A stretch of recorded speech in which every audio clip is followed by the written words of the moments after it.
So today my invocation will be pretty short, and unfortunately it is not one with happy news.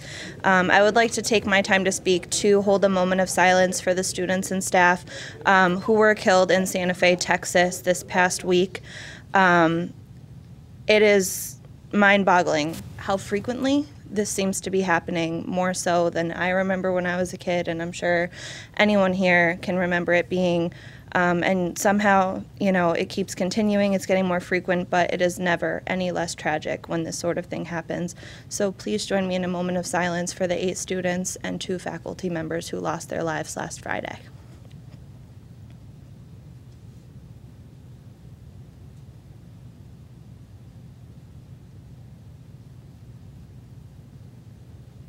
Thank you. I pledge allegiance to the flag of the United States of America and to the republic for which it stands, one nation, under God, indivisible, with liberty and justice for all. God bless America. Thank you, Mr. Poe. Fire evacuation. There's 2 exits from the chambers, one to the rear of the chambers, out to the parking lot, or the second one, my left, your right, and a left down the stairs into the rear parking lot. Could we have roll call, please? Mrs. DePoe? Here. Mr. Rutledge? Here. Mrs. Riley? Present. Mrs. LeBlanc? Here. Mrs. Hernandez? Here. Mr. Neville? Here. Mr. Ryder? Here. Mr. Renier? Here. Chairman Kruzel? Here. Before we begin, I just want to tell everyone on ETV that do not adjust the color on your TV. These are pink shirts, so just we all wear it. And I'm going to have Mr. Ryder explain what the shirts stand for.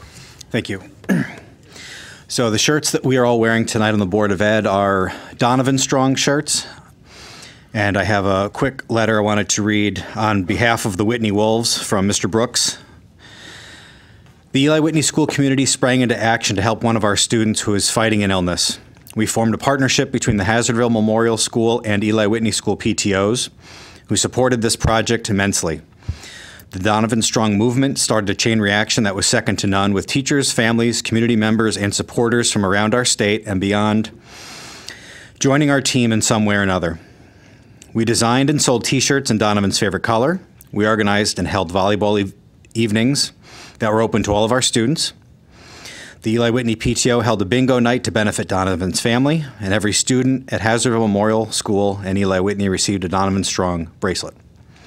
We organized a penny challenge that galvanized and excited nearly every student in our school. And in addition, Whitney School received donations from various people in town, organizations in other parts of Connecticut, and Get Well cards throughout the region and from out of state. Words cannot express the impact that the support for our school community, our Board of Education, our superintendent, and our district offices have made towards this project, as well as life lessons we have all learned and shared with our students from partnering with the amazing Abbey family. We, Whitney School, would like to share a sincere thank you to everyone in the Eli Whitney Intermediate School community and our amazing town of Enfield. You are the best, and that's why we love this town. On behalf of all Whitney Wolves, Mr. Anthony Brooks, proud principal of the Eli Whitney School. And I was also emailing with Donovan's mom, Melissa, earlier, who wanted me to share that this is so awesome. Both the schools and both the PTOs have been so amazing. We are so grateful. We are getting out of the hospital tomorrow. Donovan's tutor said that there's an event she heard about at Whitney on Friday, and we are so excited that Donovan will be able to be there to share that with his classmates and his schoolmates. So she wanted to thank everybody as well. So thank you. Well, thank you. So now we'll continue with board guests. Mr. Drezik. Thank you, Mr. Chairman. There are no guests this evening.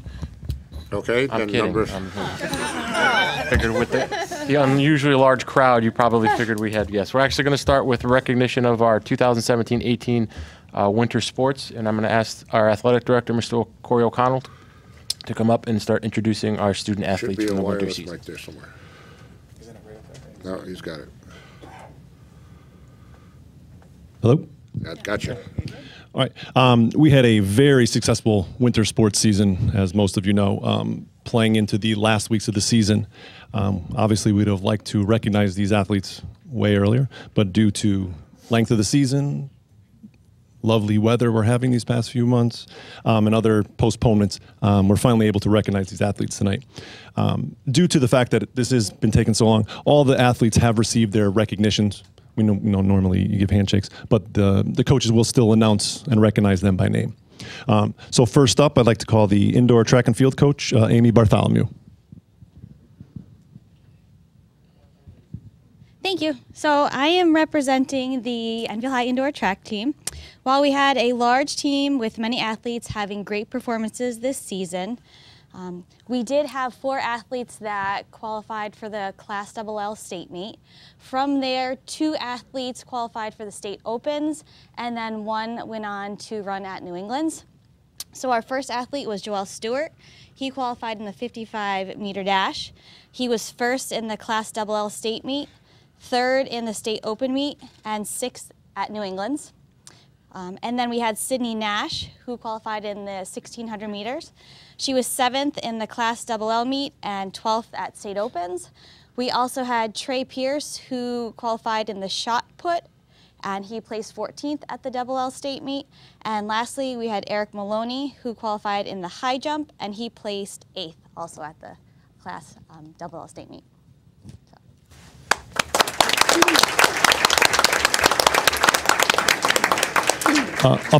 Up next, I'd like to invite Kevin Zalicki, boys basketball coach. All right. I'd like to thank the board members, Superintendent Drezik, and Mr. O'Connell for making this possible tonight. Definitely need to thank the parents. There's only 2 kids in the team for boys basketball that have a driver's license, so thank you to parents for getting them to and from practices, games. And then last but not least, I'd like to thank Coach James and Coach Dominique, phenomenal wingmen. They keep me on my toes. They let me know when things need to be changed, and very blessed to have those 2 guys by my side. The players that we'd like to acknowledge, the whole team. They made it to the state semifinal with all but 1 player returning next year. We're hoping that we can get to that point again and maybe even further than that. For accomplishments this year, both Jaden Archer and Kyle Menaker both made all-conference CCC East Division, and then Jaden was also selected to Division III All-State First Team. In addition to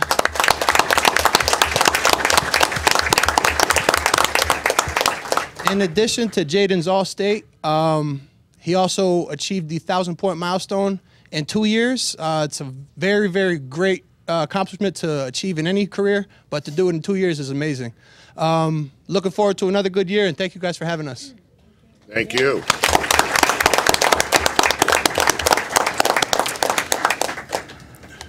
Up next, we'll have Jeff Beeler representing the wrestling team.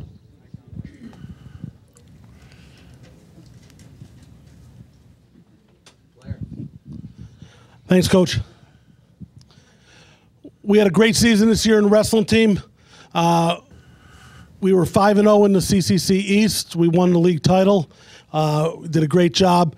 We had 2 athletes that placed in the Class LL tournament.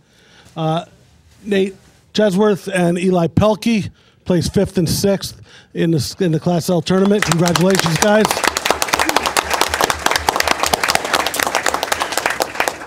We also had 8 athletes that were named to the CCC All-Academic Team, which was a phenomenal accomplishment. In addition to that, we had the most ever in Enfield High history. We had 10 athletes named to the All-CCC East team. We had 106, Eli Pelkey, 113, Justin Beeler. Come on out, Justin. 120, Sean Messina. 132, Sean Keeler. 138 pounds, Keyshawn Mason. 170 pounds, Nate Jesworth. 182, Greg Bogdan couldn't be with us today. 195, Nick Miller couldn't be with us today. 220, Andrew Diaz. Come on out, Andrew. And our heavyweight, Freddie Centrella. Come on out, Freddie. In addition, all the other athletes that are here, Enfield athletes, come on out. Thank you.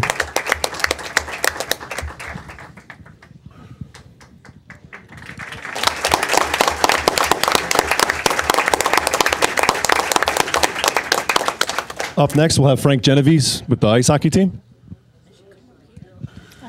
Thank you. I would like to thank the members of the board, Mr. Drezik, Mr. Longy, for having us here tonight.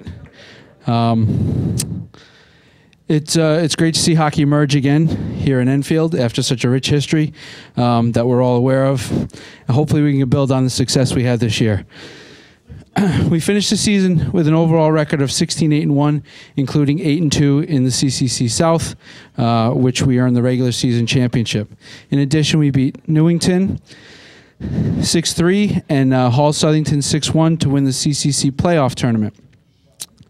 We followed that up with 2 big wins in the state tournament to end up in the Division III state semifinals played at Yale before finally losing. You don't get that far as a team without having some special players. We had 2 players garner all-state honors. Cam Gaylor was voted first team Division III All-State. Come on out, Cam.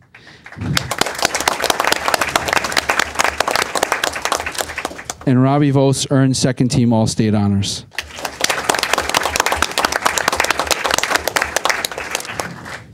On top of that, we had 4 players that were all-conference players.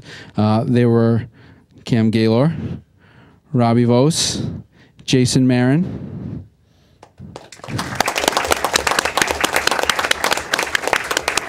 and Ryan Murphy.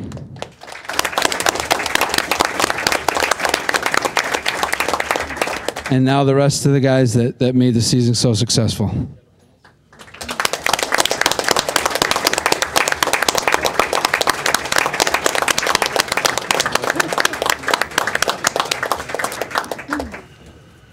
Thank you. Come on up here. Guys. Come up here. And our last team to recognize tonight, Jay Goucher and the girls basketball team. We'll get them all in here when it's all said and Get done. them all in. Then they'll call. Jay. We'll get them all up here at the end.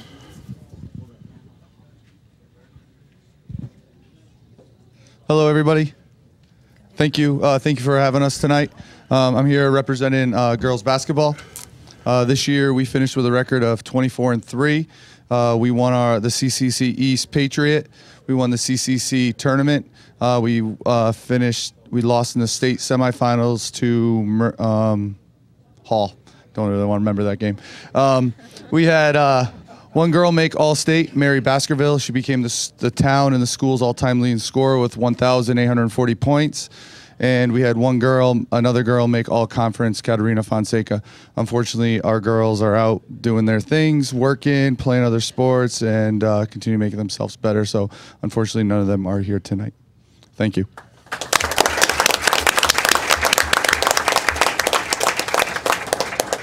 In my brief tenure as athletic director, I've been asked 2 questions more than anything. 1, where are the banners for the new Enfield High School? And 2, what about all the old banners from the old Enfield High School and then Birmingham High School? We have an answer for you tonight. So tonight we will unveil the new Enfield High School banners. So will each team representative come on out? Yep. Just going over there. Come up here. Come up here. Oh, there you go. You have to right out front. Come right up front here, guys. Right up here. Unveil them at the same time. 1, 2, coach. That better be just a disguise. I was going to say, that better just be a disguise. You better be ready for next season. Poor Jaden.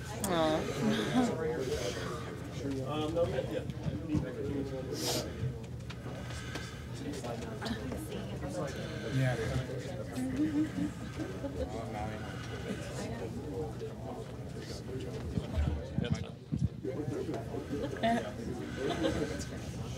We'll get them to turn around when they...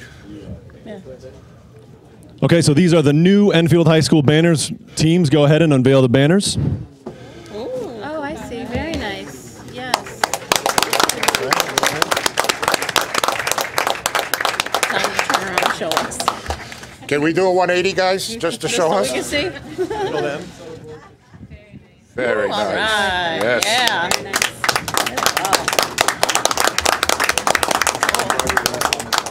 Hey, how about we give these guys a standing ovation?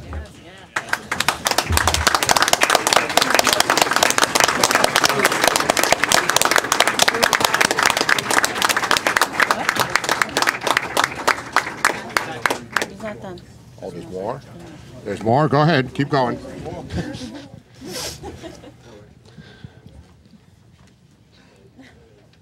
Don't wrinkle it.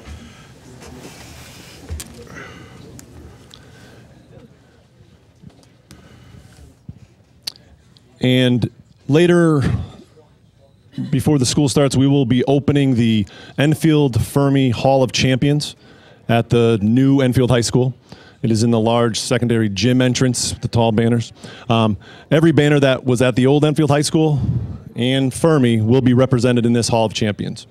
So to give you a preview of those banners, representing Fermi Hockey is Eric Rauschenbach for the 82-83 hockey team.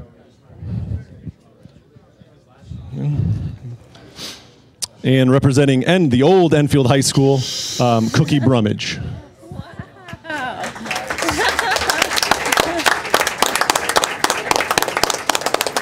And these two will now unveil the new old state championship banners.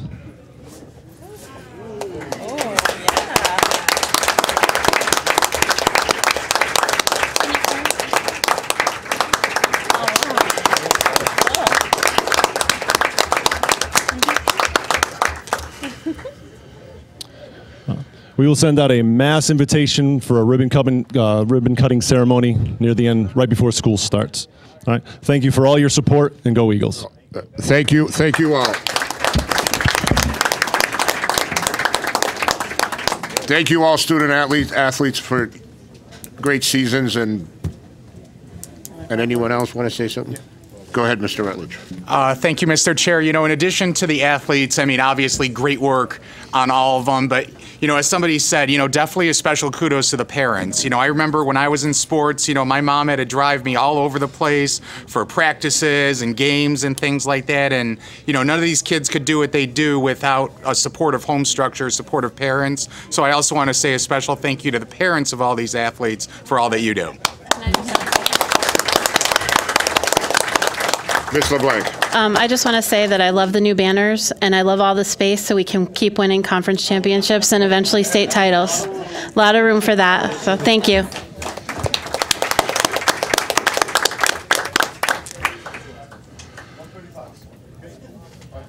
All right, we'll give them a few seconds here to vacate the premises, so we can get back under our occupancy.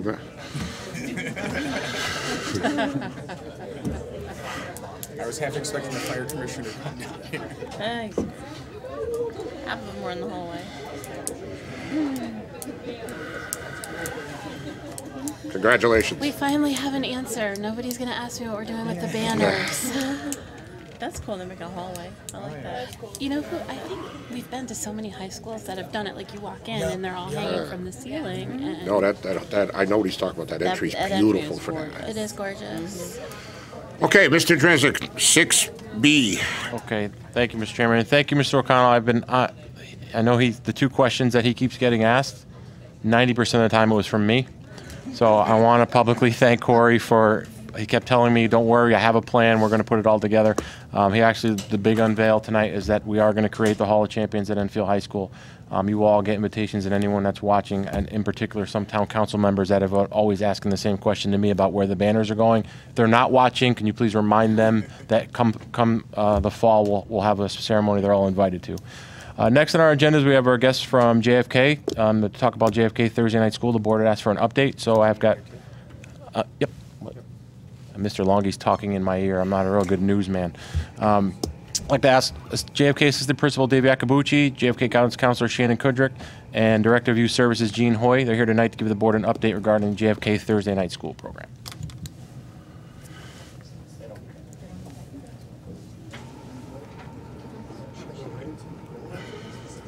Do we need a third chair there, or we're all set?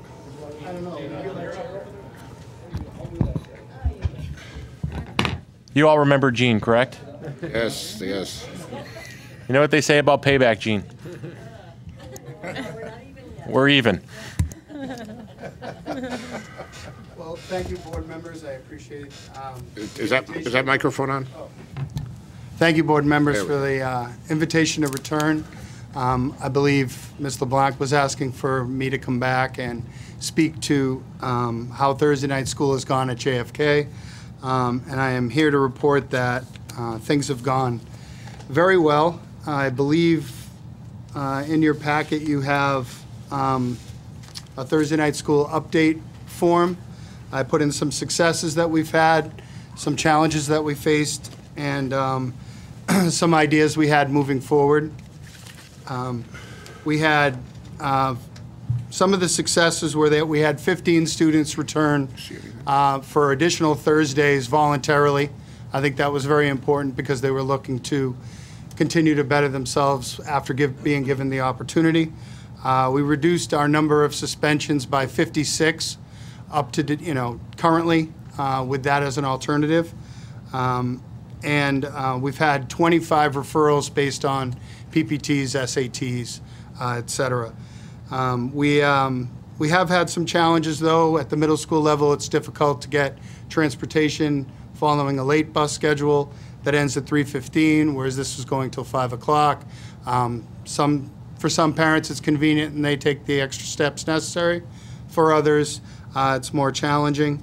We've also had some facility issues in terms of sharing space with after-school clubs, sports teams, the after-school program that we have, the RFC.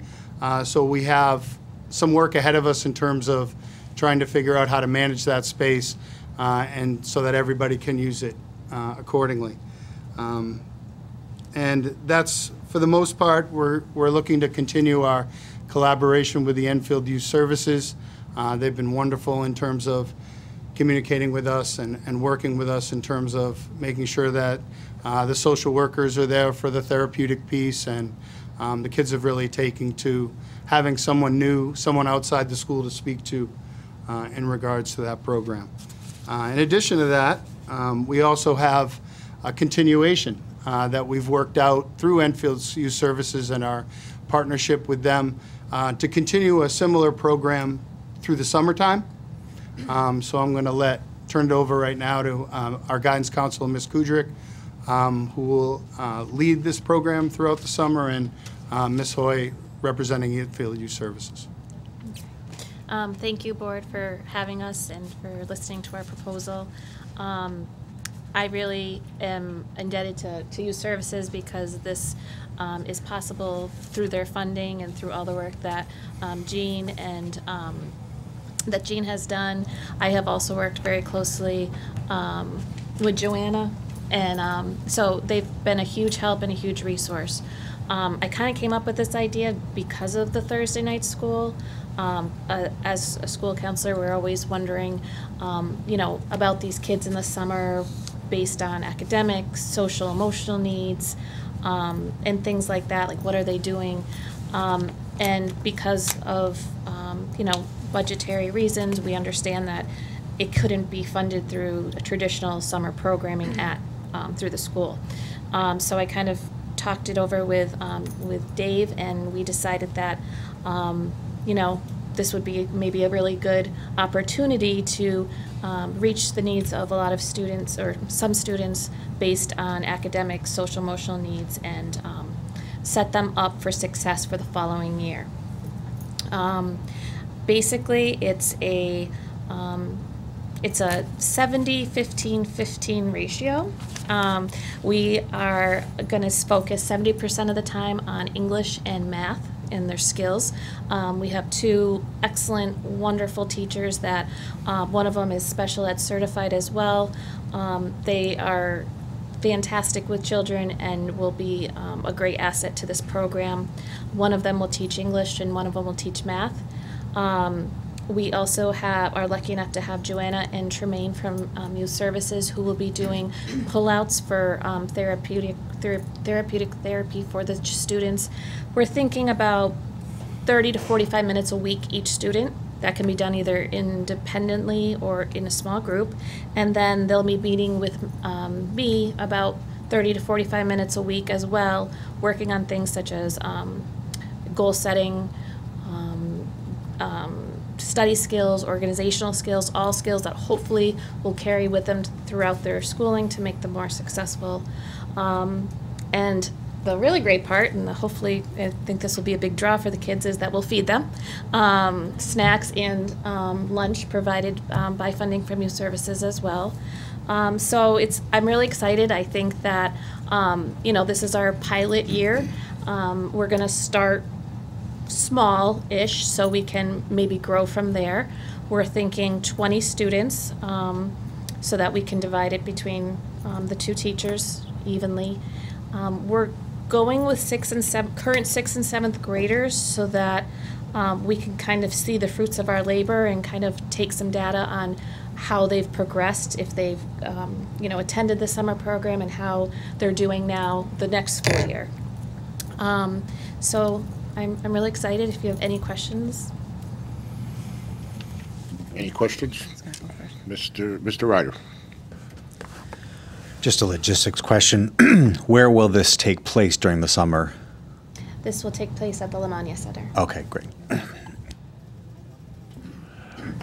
ahead, Mr. Nolan. Just congratulations for jumping on this. That's always been an issue that we've never been able to deal with through either funding, and Jean's really, really good at getting funding, so we appreciate that. But the other thing is transportation and things like that. So will this cost the parents? And this is okay. And how many hours will it run, and how many days? It'll run 9 days. Okay. It'll be Monday through Wednesday for the first, starting right after 4th of July, Monday through Wednesday for those 3 weeks in July. It'll run 9 to 1. We do have a permission slip, prepared for pickup. Parents can sign off on either that they'll pick their child up themselves, giving their child permission to walk home or ride their bike, or there's also an option where they can stay at the Lamagna Center for other activities such as the pool, the gym, and things like that. What are the criteria for selection to get into the program? Well, more along the lines of recommendations from teaching teams and from guidance counselors. It's not technically a summer school program like a traditional summer school. So there are some components that we're looking for in terms of whether it be organizational need or emotional need or academic need, and all of those kinds of criteria rolled up into one, and mentioning it to certain parents at different meetings, and I've already had a parent sign off on wanting to have their child there this summer, and had heard about it through the meeting and recommended it that way.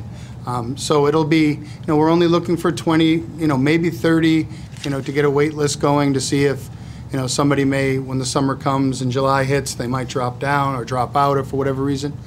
So we'll have some other students that we can turn to. So, if you figure, with the number of kids that we have at the school, looking at 20 to 30 kids, it would probably be based on recommendations from what the guidance counselors have found, what the teams have found, what a social worker might recommend, a special ed case manager, something along those lines, based on them understanding what the program is, them hearing more about it, and then, that light bulb goes off and says, this is the kind of kid that this is right for. And then, we'll go through the process that way, contact parents, see if they're, willing to, put their kid forward and move that way. What grades? Or is all grades or 6, 7, 8? 6, 7. Pardon me? 6, 7. Okay, that'd be great. So that we can see and collect data on how well things go for them, the coming fall at JFK. The 8th graders will be going on to high school, and I'm sure they're going to do wonderfully. But, we'll want to see the students, the 20 students return to JFK, and to see what kind of information we can gather based on how well they're doing. It's great. Congratulations. Thanks for coming up with it and running with it. Appreciate it. Ms. Riley. Do you think it would be possible maybe at this time next year we could get an update and see how they did during the summer, and then through progressing through the year if it was a success? Sure, absolutely. It'd be great. Thank you. Ms. LeBlanc. I just want to say thank you. I feel like you know, as a district, we're thinking more outside the box. It's not all about academics. To be, you know, successful in academics, you have to have some positive role models and positive mental health. And the kids are faced with a lot these days, a lot of scary things, a lot of tough living situations, and just the name of it, therapeutic summer camp. I think that this is a great idea, and I hope that you do get a lot of kids that want to go there, and I have no doubt that it'll be successful. It seems very well thought out, and I really appreciate you recognizing a district need and for the students. And not only is this going to be helpful for the students, but it can be hugely helpful for the parents, because when parents are juggling jobs or their own things, it's really hard to have to go out there and get these resources, especially during the summer. You know, they have you guys to lean on during the school year, but during the summer it can be a little bit. So, but thank you. Mr. Renier? No? Mr. Hernandez? I just want to echo, I really appreciate and continue to be impressed by Enfield's commitment to honoring children where they are and supporting them for success. And my question is, what kind of data are you looking to collect? Not that that's necessarily the most important thing. I just appreciate that you're creating this space for the students that need it, but I am wondering. I think that it'll be important. Well, our number one thing is that the students attend. Students with attendance issues is something we're always working hard at JFK, getting students to come to school, getting students to feel comfortable, getting students to engage in their academics. So that's one of the criteria of students that we're looking for as well, to kind of make a connection, since it'll be small groups. So I want to make sure that we're taking attendance at the summer program, so that we can then see what their attendance was like last year and what their attendance is like during the school year. I think, you know, some academic grading and effort. I'm big on, yes, letter grades are very important, but I think effort, you know, how hard a student tries is really important. So I haven't really created a rubric for that as of right now, but I think that's definitely something that's in the works. I think just overall, you know, behavioral discipline referrals, grades from one year to the next year, you know, kind of that. And I think it might be important too to also understand the child as an individual and why they were selected in the first place and what their needs might have been. And then look at that student in terms of, rather than pooling the data together, that's fine. But let's take a look at that one child and why that one child was selected. And did we make gains with that one child, you know, in whatever area they were weak in or why they might have been recommended. And I think both of those areas would be important for us to take a look at, breaking down data and figuring out what would be important for the individual and what can we look at for the group. Right, because that student might not ever be an A student, but you know what, if they made progress from their 6th grade year to the 7th grade year, that's what we're looking for. Right. Yeah, I absolutely would love to see like a psychosocial component or something, like, you know, for measuring perception or anxiety or what, you know, individual to the student. But I would love to see some subjective data, like what is their experience and, you know, how did this help them? Like you said, we tend to get lost in our numbers, and numbers are important and they do tell a good story, but the experience of somebody is so critical to what we do here. So, and again, thank you. This is an amazing program. Mr. Renier. Thank you, guys. First question is, after last night's budget and the amendments made to different services, did that have any impact on the current funding for the program as it stands right now? No. Good. And the second question is, in regards to this program, is there going to be a preference given to individuals with IEPs, 504s, or is it open to any student that's in JFK at this time? It's open to any student at JFK at this time. I think it isn't about the individualized education plan, it's about the individual. And the individual has needs, and whether they're regular ed or special ed or they have a 504, You know, it's going to be based on the people that are working with them closely, their understanding of the program, and them feeling like they might be a nice fit for the program. And then interviewing the parents and the child and working through it that way. I don't know that we'll be specifically looking, but I would imagine that we would have students with IEPs, students with 504s, students without either, all in the program together.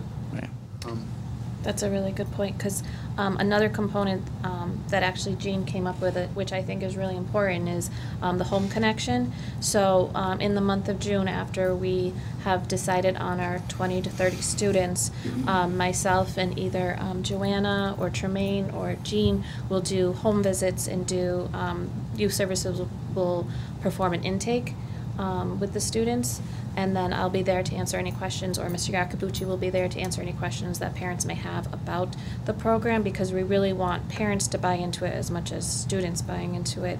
And we're trying to push like the commitment that, okay, it's only 9 days, so will your child be there all 9 days? And that goes to my next question: is if I see attendance as a criteria here. If a student is to miss 1, 2, 3 days, is there a backup list of students who can take their spot? Is that the goal? Yeah, that's the idea of creating a waiting list, because I'm certain we'll have parents that, you know, would have wanted their child to be involved, and we'll also have 20 others. Right. And trying to find that fine line of, you know, making sure the groups are small enough, not too large, and trying to include everyone that we know will, you know, want to put forth the best effort to get their child there. You know, there may be others, and if it doesn't work out, you know, we'll have that speech given to the parent who is on the waiting list that, you know, he will be contacting you immediately upon any openings. Thank you. Mr. Pope. This might be a little bit of a far-reaching question, because I know this is just a pilot and it's a very new idea. But I'm thinking about, you know, the attendance and the kind of students that you're trying to reach. And I don't want to say worry, but I worry a little bit. What about the students for whom attendance is an issue, where maybe they may not have the resources and the support at home, and so they would be a great candidate to get extra support, but because of their lack of resources, they maybe would not be able to reliably attend the session, or some of those other obstacles might come into play where maybe a student who could truly deeply benefit is just not going to have that opportunity, or they're going to get, you know, kicked off or what have you. Do you have sort of an idea in mind for what you might like to do for those students when the regular year resumes, or something else to make sure that they don't fall through the cracks since they're so vulnerable?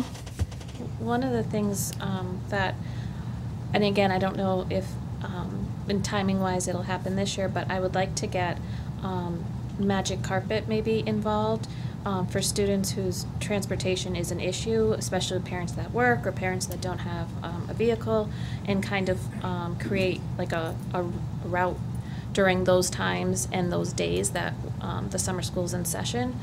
So that's kind of another idea that I'm trying to kind of create a plan That's great. for. And I think that it'll be important if those types of students are identified, and it didn't end up working out for them, that they've already been recognized and recommended for the program, and that if it didn't work out, that we would be ready for them in the fall with SATs and you know, other team meetings and placement team meetings, or whatever it might be, that we could build a program to support them during the school day when they're able to get there. I think that would be important to do as well. Can I just say something? Oh, I think if a child is enrolled in the program and we start to see them struggling with attendance, I think that's the home visiting component, that we reach out to the family and say, what are the challenges? Because we have a lot of resources at our fingertips, and I think if the parents want their child there and there's just different obstacles, we can really help that family move through them to keep them there. And I just think that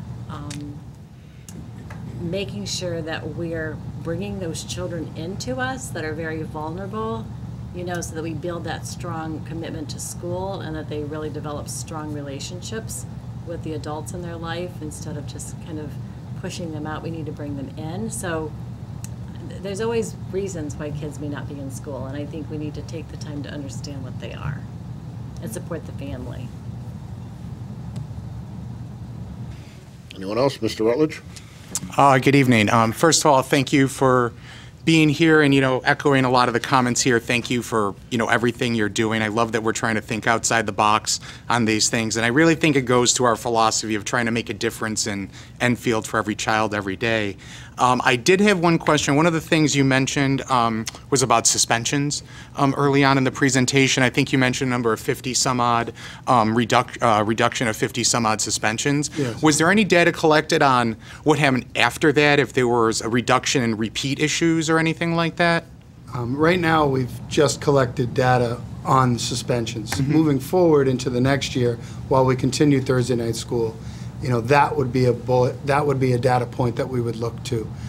I can say offhand, having dealt with some of these suspensions and/or Thursday night school assignments myself, I have noticed personally, especially with those students, the 15 some odd students that are returning voluntarily, that we're not seeing them in ISS moving forward. In fact, we're finding that the students who were having a difficult time getting to Thursday night school are more likely the students that are repeating with the in-school suspensions.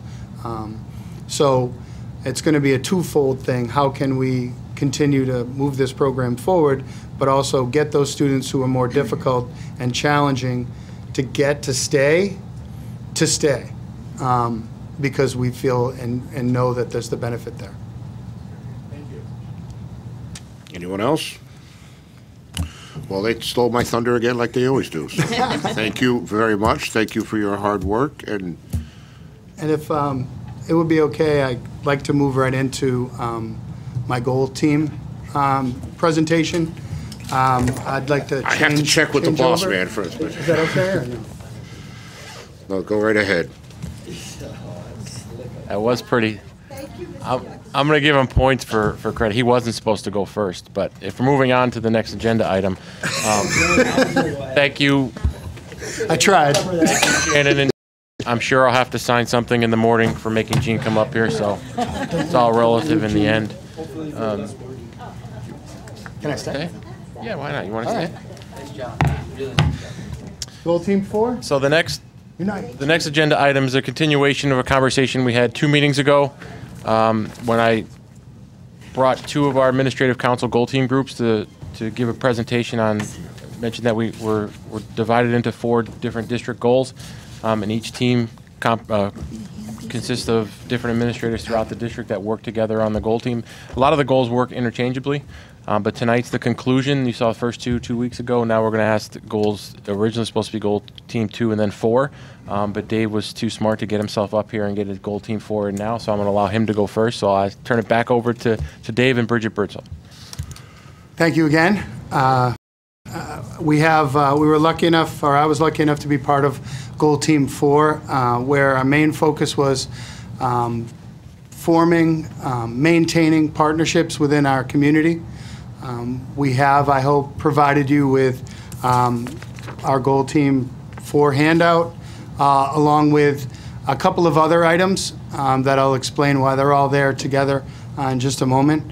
But there should be a catalog that was created that includes the number of different partnerships and the types of partnerships that we've been able to forge and maintain over the past few years, as well as some benefactors that are there, people that donate money, donate time, donate resources, etc. In there is also Enfield's Community Resource Catalog, a sticker, and all of those things together as part of our Goal Team's project and plan is to provide each school with a takeaway for people that arrive at a building for various reasons and may want to create a partnership or forge a partnership with any given school at any given time, so that they have an understanding of what partnerships already exist, what kinds of partnership they can forge and create with us, and what kinds of things already exist so that they could do something of the like. One of the things that we had was this idea if you will, to create this handout for each school to give potential partners. And maintaining this catalog and these catalogs of the partnerships that we have was part of one of our metrics for our goal. The other was to recognize special partnerships that we have and have had for many years. Partners like Assunta Community College, Lego, the Rotary Club, Kite, and Youth Services. And we've done so by having students at JFK create plaques. Students in the materials processing did the wood backing and the little doohickey here on the back.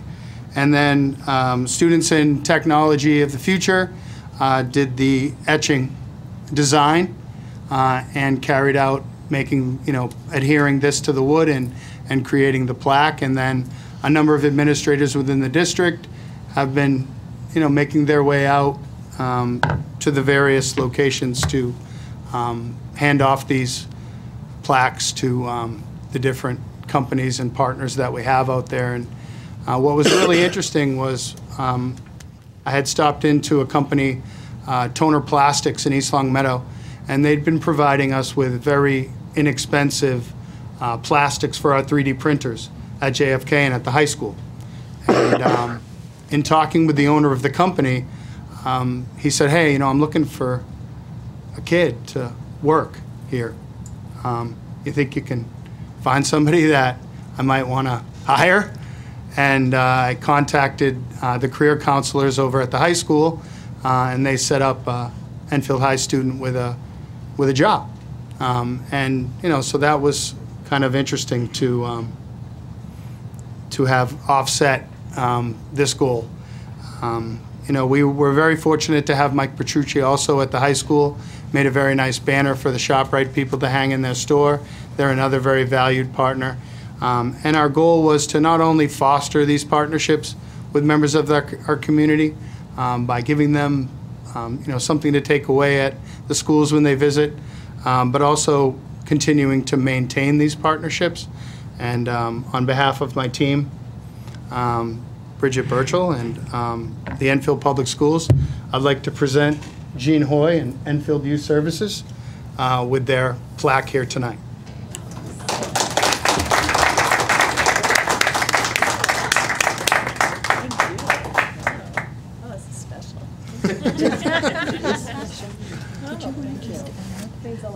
Thing is, because someone asked, we haven't had time to put this on our website, but that's our next to use technology. Sure.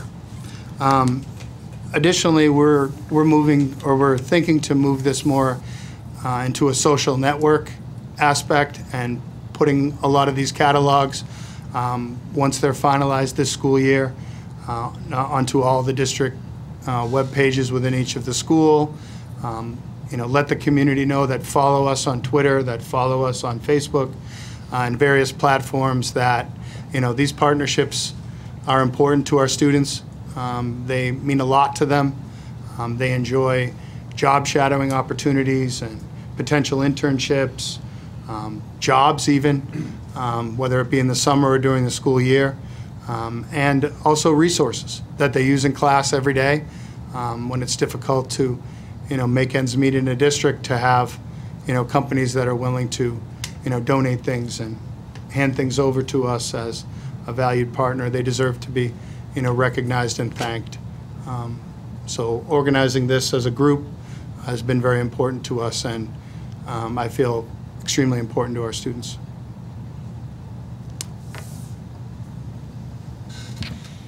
Any questions, Mr. Ryder? So this catalog is an example of from 2015. Yeah, that's through Amy Whitbrow at Central Office. She had a catalog that existed. I felt like it was important to include it in addition to the catalog that we as a team put together.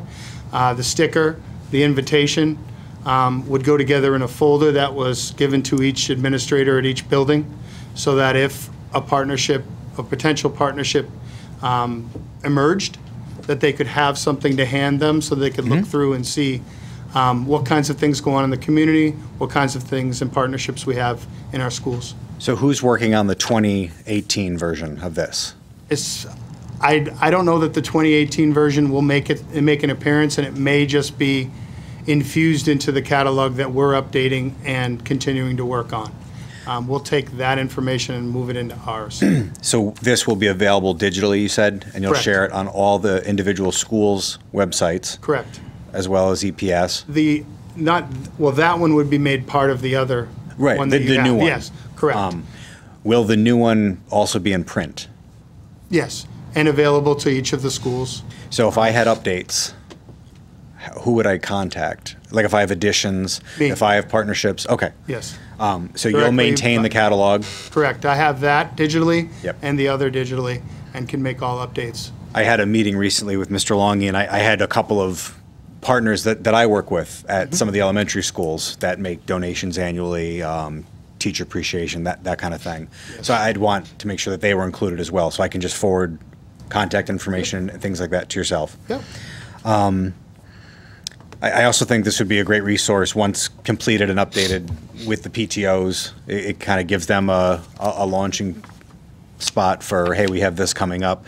I feel like many of our partners are so generous, like Charles Miller at ShopRite, and you know, I don't want them to feel inundated because they're kind of like the go-to. Sure. So I appreciate everything that they do at ShopRite, but I want to make sure that we know that there's other resources out there, so Right. you don't get all 3 elementary schools going to them for the Halloween party and things of that nature. Yeah. So I can just forward any information that I have to you. Any updates, any additional partners that you know of that you don't see in either catalog? It'll be important for us to get this information out to everybody. When we do so, I'm sure we're gonna receive more updates, more partners that we didn't know of. The teachers may have some that I wasn't aware of, or other administrators, new administrators, board members, council members, et cetera, may say, hey, I didn't see in the catalog, please include them, and that's exactly what we're looking to do.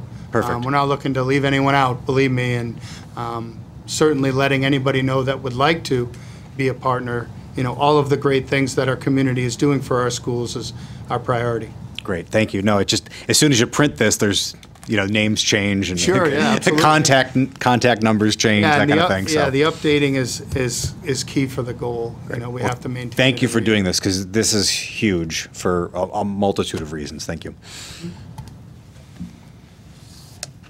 Anyone else? Well, thank you again. All right. Thank you very much, everyone. Appreciate it.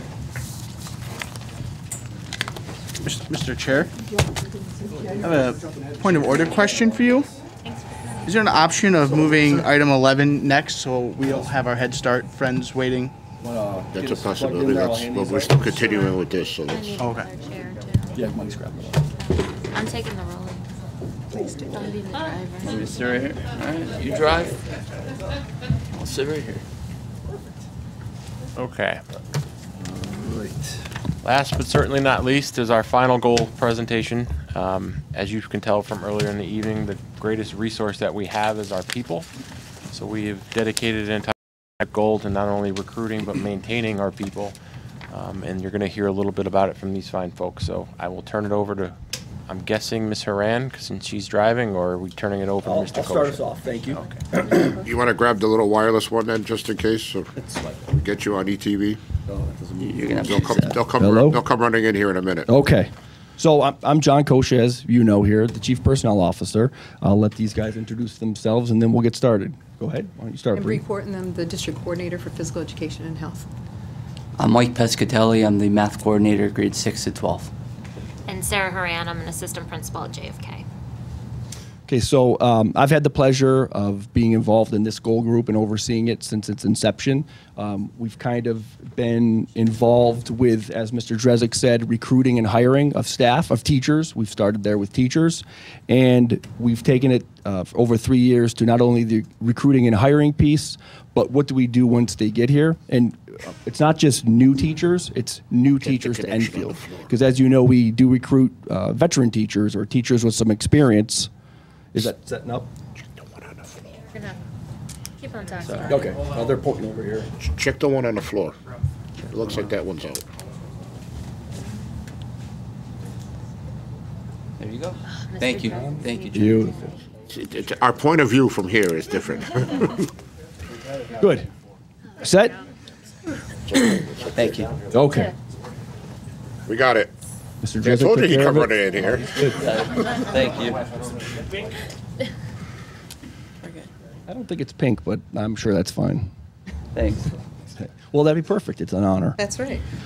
So as I was saying, so we started with recruiting and hiring piece, and now what do we do when teachers are here? We want to make sure that they feel supported, and we want to be able to build their capacity while they're here in the district. So that's something that we worked on too. So what I'll do now is Mike is going to kind of walk us through the goal, our theories of action, and then he'll turn it back over to me. All right. Thanks, Mike. Thank you again for having us here this evening. Go ahead, pull it up closer just to. It moves. There you go. Thank you very much for having us here this evening. Thank you. So our goal, it's to attract and retain high-quality professionals to the Enfield Public Schools and ensure all of Enfield's educators demonstrate continuous improvement. Our theory of action: if a comprehensive system of attracting highly qualified staff and providing support for educator growth and development is based on clear and rigorous expectations for pedagogy, then educators will strengthen their professional practices over time, resulting in a highly effective and consistent district workforce, as well as improve student performance. So we have been working on the goal to metrics, as you can see up on the projector, for 3 years, and they have overall stayed pretty consistent. I'm going to read the 2 metrics that we have used this year. And metric number 1 is develop and implement strategies to support and retain highly quality professionals in Enfield Public Schools.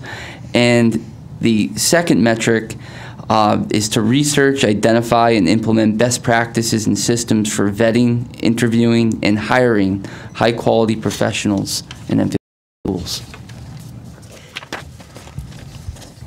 I'm singing a song or something with that mic. All right, I'll have to use this.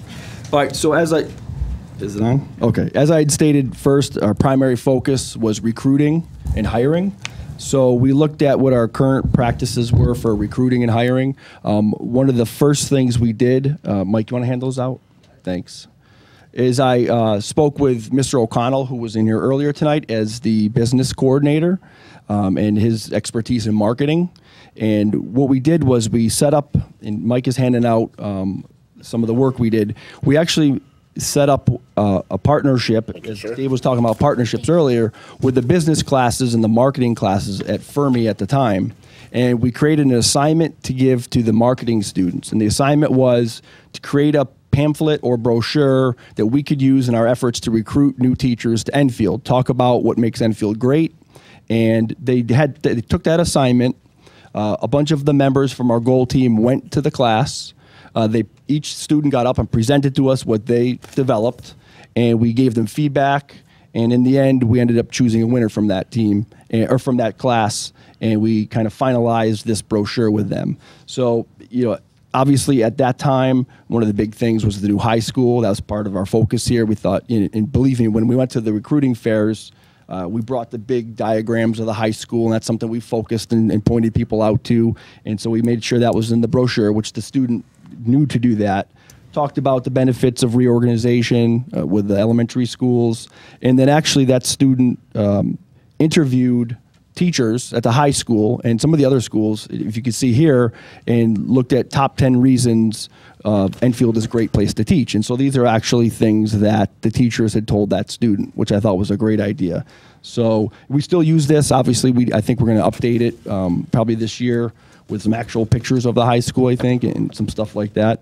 But we still use these. We take them to the recruiting fairs. We've revamped our recruiting fair practices. Actually, Mr. Ikabuchi, even though he jumped ahead of us, I will give him some credit and props for he was on our original goal team. They've alternated a little bit over the years, but he still stays active with us, and he's gone to CCSU and University of Hartford, right, and done some things with those students there, mock interviews. We've attended UConn. Where else have we gone? St. Joseph's we've done some stuff with. So we still do that today. Some of the other things we've done is one of the first things we did with our goal team was we sat down and looked at throughout Connecticut what the teaching colleges were. And we also looked locally in Western Mass area. We made a list of all the teaching colleges, and each member of the goal team picked 2 or 3 of those colleges, and we personally contacted, the leaders at those colleges, the administrators in charge of the education program. We made personal contacts with them, introduced ourselves, introduced what we're looking for, and we wanted to make sure, as I listed here, that we got on their email user groups for students, especially seniors who were getting prepared to graduate. And anytime we were looking for certain positions, we could contact those people we touched base with and said, hey, listen, we're looking for a biology teacher. Can you send that out to the email user group and see if we can get any hits from that? And it's worked. We still do that now. And what else? I think I covered all 3 of those, right? Yep. So I covered all 3 of those. So after, on to the next slide, it says next steps that were created from the 15-16 school year. So after year 1 and into year 2, we finalized, we started looking at developing, now that we're recruiting these great teachers and staff members, what are we going to do once they're here? And so we looked at developing, an orientation program for them, building on what we've done in the past. Tripped over it? Okay. So during the summertime, we worked on finalizing documents for that orientation program. We developed building level orientation programs, and then we started following up with teachers on a yearly basis at the teaching colleges and attending those job fairs. Going to the next page, it says new teacher orientation agenda. So this is, got it? Thank you. So this is just a agenda of what the orientation program kind of used to look like. This is the agenda from that. It was basically, HR, administrivia, do's and don'ts as a new teacher here. We had our pupil services director at the time do the mandated reporter training. Credit union came in and offered their pamphlets and things. And then the ETA leadership came in and spoke to them. As you can see on the next slide, the new teacher orientation agenda for 16, we obviously expanded upon that. We felt like, we really need to set up our new staff to succeed. A half-day program really wasn't enough. And so we worked with our curriculum department. I kind of took over from an HR perspective the first day and did some things there if you're just glancing through some of the same things we did. And then down to the tour of the town, you can see the Enfield history, legends. So we actually have now Sean Patrick Crane and Doc Taylor, who are our tour guides. This is Joel Sine, who's on our team, was crucial in setting this up. He worked with Smith Bus. We have a bus. So right around, right after lunchtime, the bus comes to the orientation, picks up all our new staff. Everybody gets on the bus. They're kind of laughing like kids because they haven't been on the bus in forever. And they take them throughout the town for a tour. And we felt like it was important for new people coming into the district to understand, okay, here's the town you're working in. Here's what the kids know. We felt like it would be a good way for those teachers to connect with students. Hey, I know about the carpet industry or different things like that. So just some of the highlights of that, they take them to the Shakers.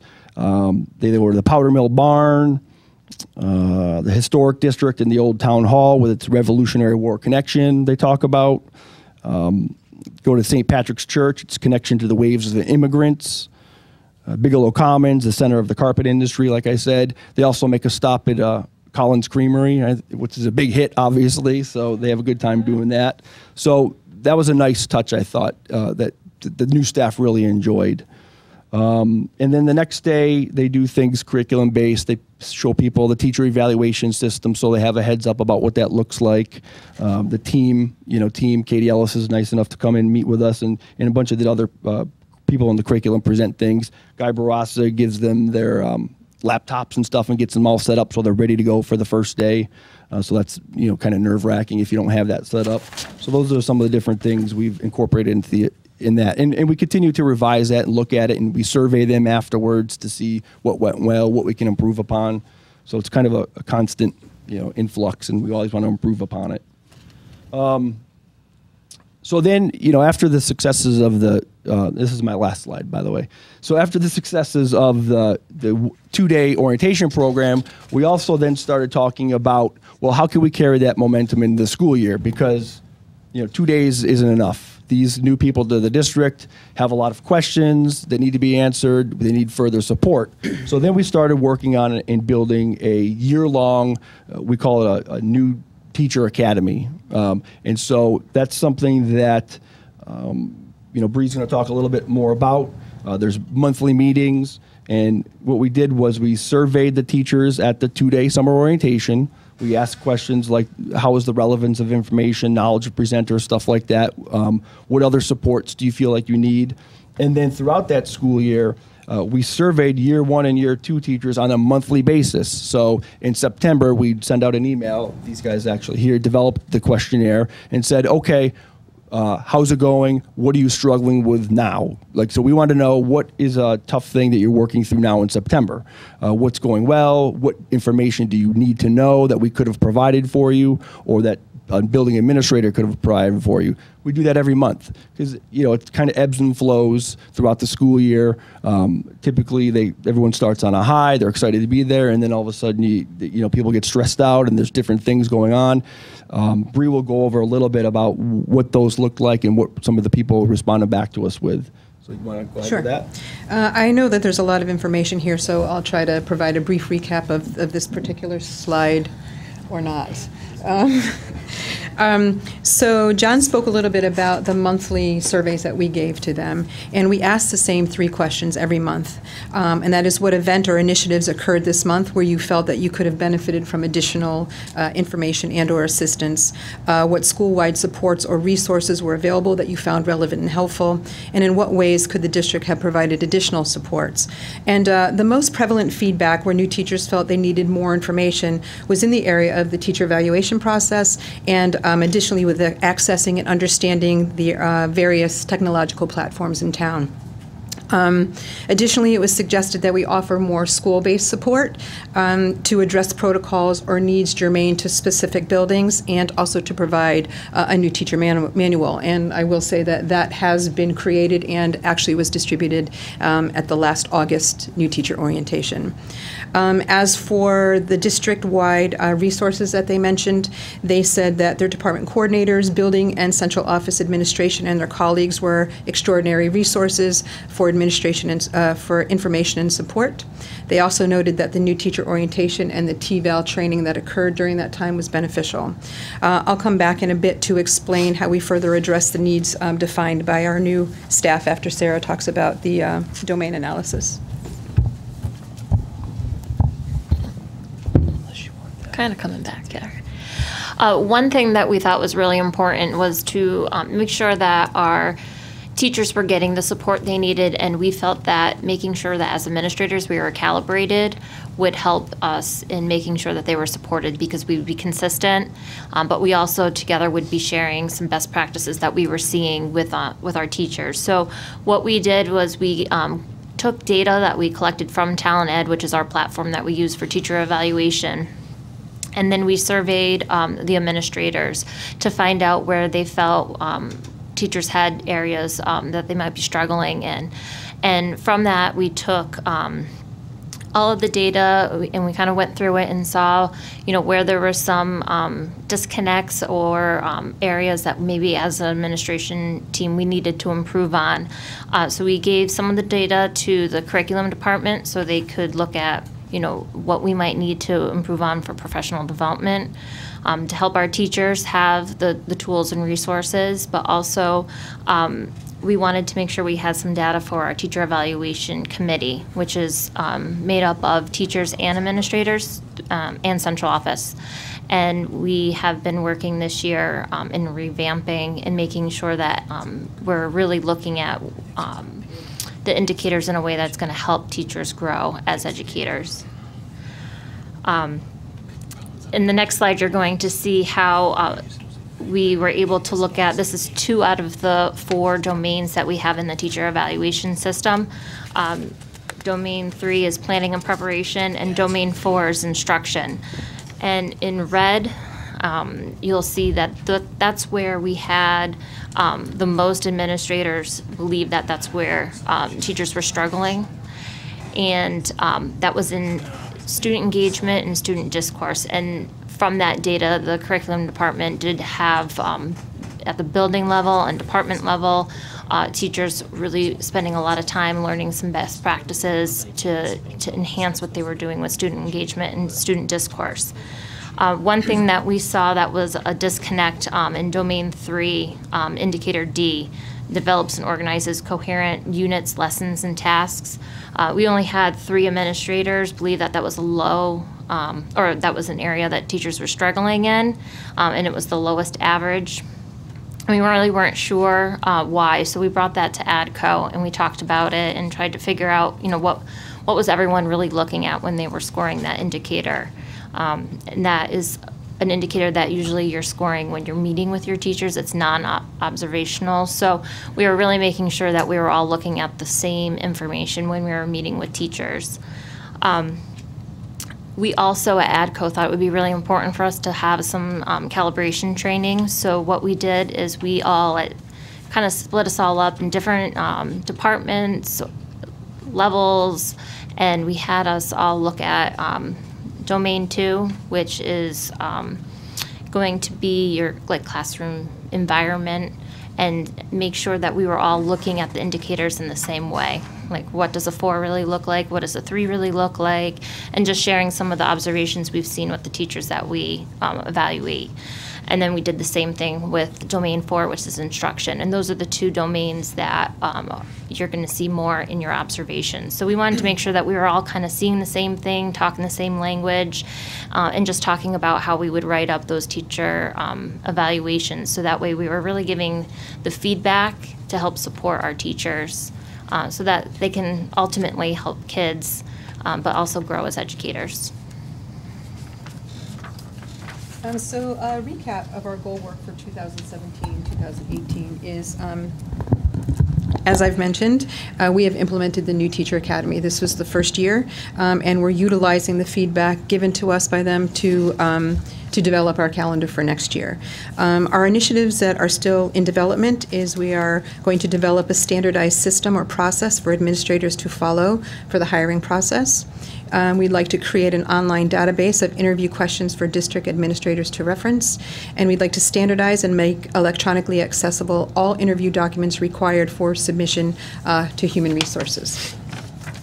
So on the next piece, you should have the calendar for the Teacher Academy. So this is really a big initiative for our goal team this year, so I want to spend a little bit of time giving you an overview of this. And I also think it's important to note the inclusion of the various stakeholders who are active facilitators at the Academy and were more than willing to share their expertise and their experience with our new educators. This has truly been an entire district initiative. We started the Academy off with a doubleheader in September with Katie Ellis, who is our team coordinator, and we gave the new hires a brief introduction to team and the expectations of that program.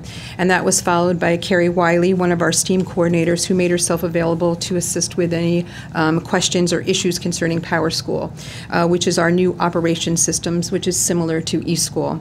And if you recall from an earlier slide, this was one of the areas of prominence that from our initial survey where new teachers stated that they needed additional assistance with.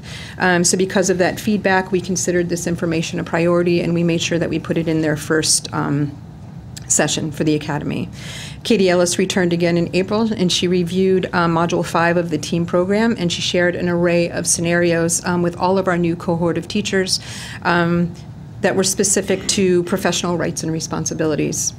Again, based on survey feedback, we dedicated 3 sessions to teacher evaluation, specifically how to develop student learning outcomes and indicators of academic growth at the beginning of the year. At the mid-year session, we discussed the emphasis of the importance of using data to support student progress, and we also reviewed the observation schedules and the timelines for that's in our district TVAL document. And finally, the last teacher evaluation session, we shared and discussed examples of artifactual evidence that show authentic samples of success in the various areas of the teacher evaluation process. And those sessions were facilitated by Andy Longi, our Deputy Superintendent, JFK Assistant Superintendent Sarah Haran, and Charlotte Zenzek, who's a 5th grade teacher at Eli Whitney School. We had back-to-back sessions again in November where Joel Sine, our social studies coordinator, and Jim Graham, who is the principal of the Henry Barnard School, discussed effective practices for parent-teacher conferences.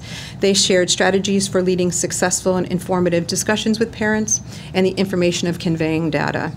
In addition, Julie Carroll, who is our pupil services director, she followed with discussions with the teachers about procedures, protocols, and preparing for 504 IEP meetings. And a significant piece of information that we received from that session was that the information that Julie shared was extremely helpful, but it came a little bit too late. So we took that information, we honored the feedback that they gave us, and it's first on the agenda for next year's academy. Too late in the school year. Yes. They would have benefited from it earlier in the school year. Yes, I'm sorry. Yeah, too late, it's all over. Yeah. So just earlier in the school year. Yes, thank you for clarifying. Our December and May sessions were held at the building level so that our new hires could meet directly with their building administration and for a general check-in and to answer any specific questions or individual needs. I would be remiss if I didn't extend our gratitude to Chef Josh Agrodgowski and his culinary students for providing snacks for all of these sessions. I would imagine after an exhausting day of teaching, a delicious cookie or cream puff was a main motivator for a lot of the attendance that occurred. And lastly, we held an informal roundtable review in February where we asked our Academy participants to candidly provide feedback on both the successes and the suggestions that they have for the new Teacher Academy. And Mike will talk a bit about that as well.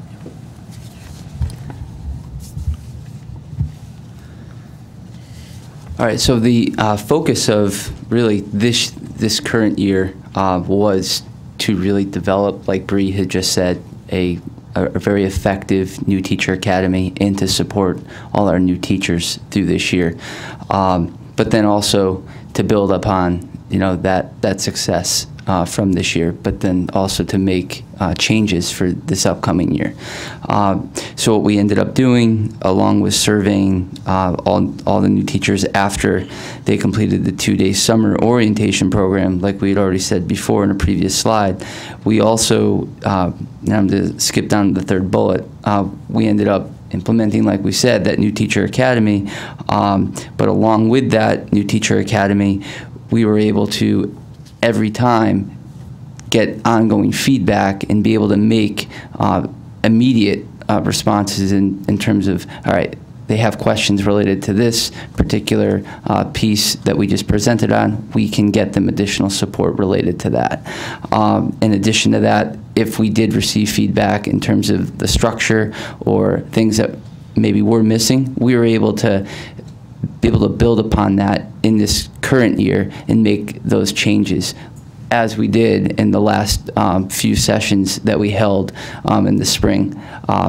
We were trying to make it more of a collaborative and have collaboration with the teachers that were there, so they had an opportunity to have ongoing discussions, dialogue with not just us as the administrators, but also their colleagues, the teachers that were there participating.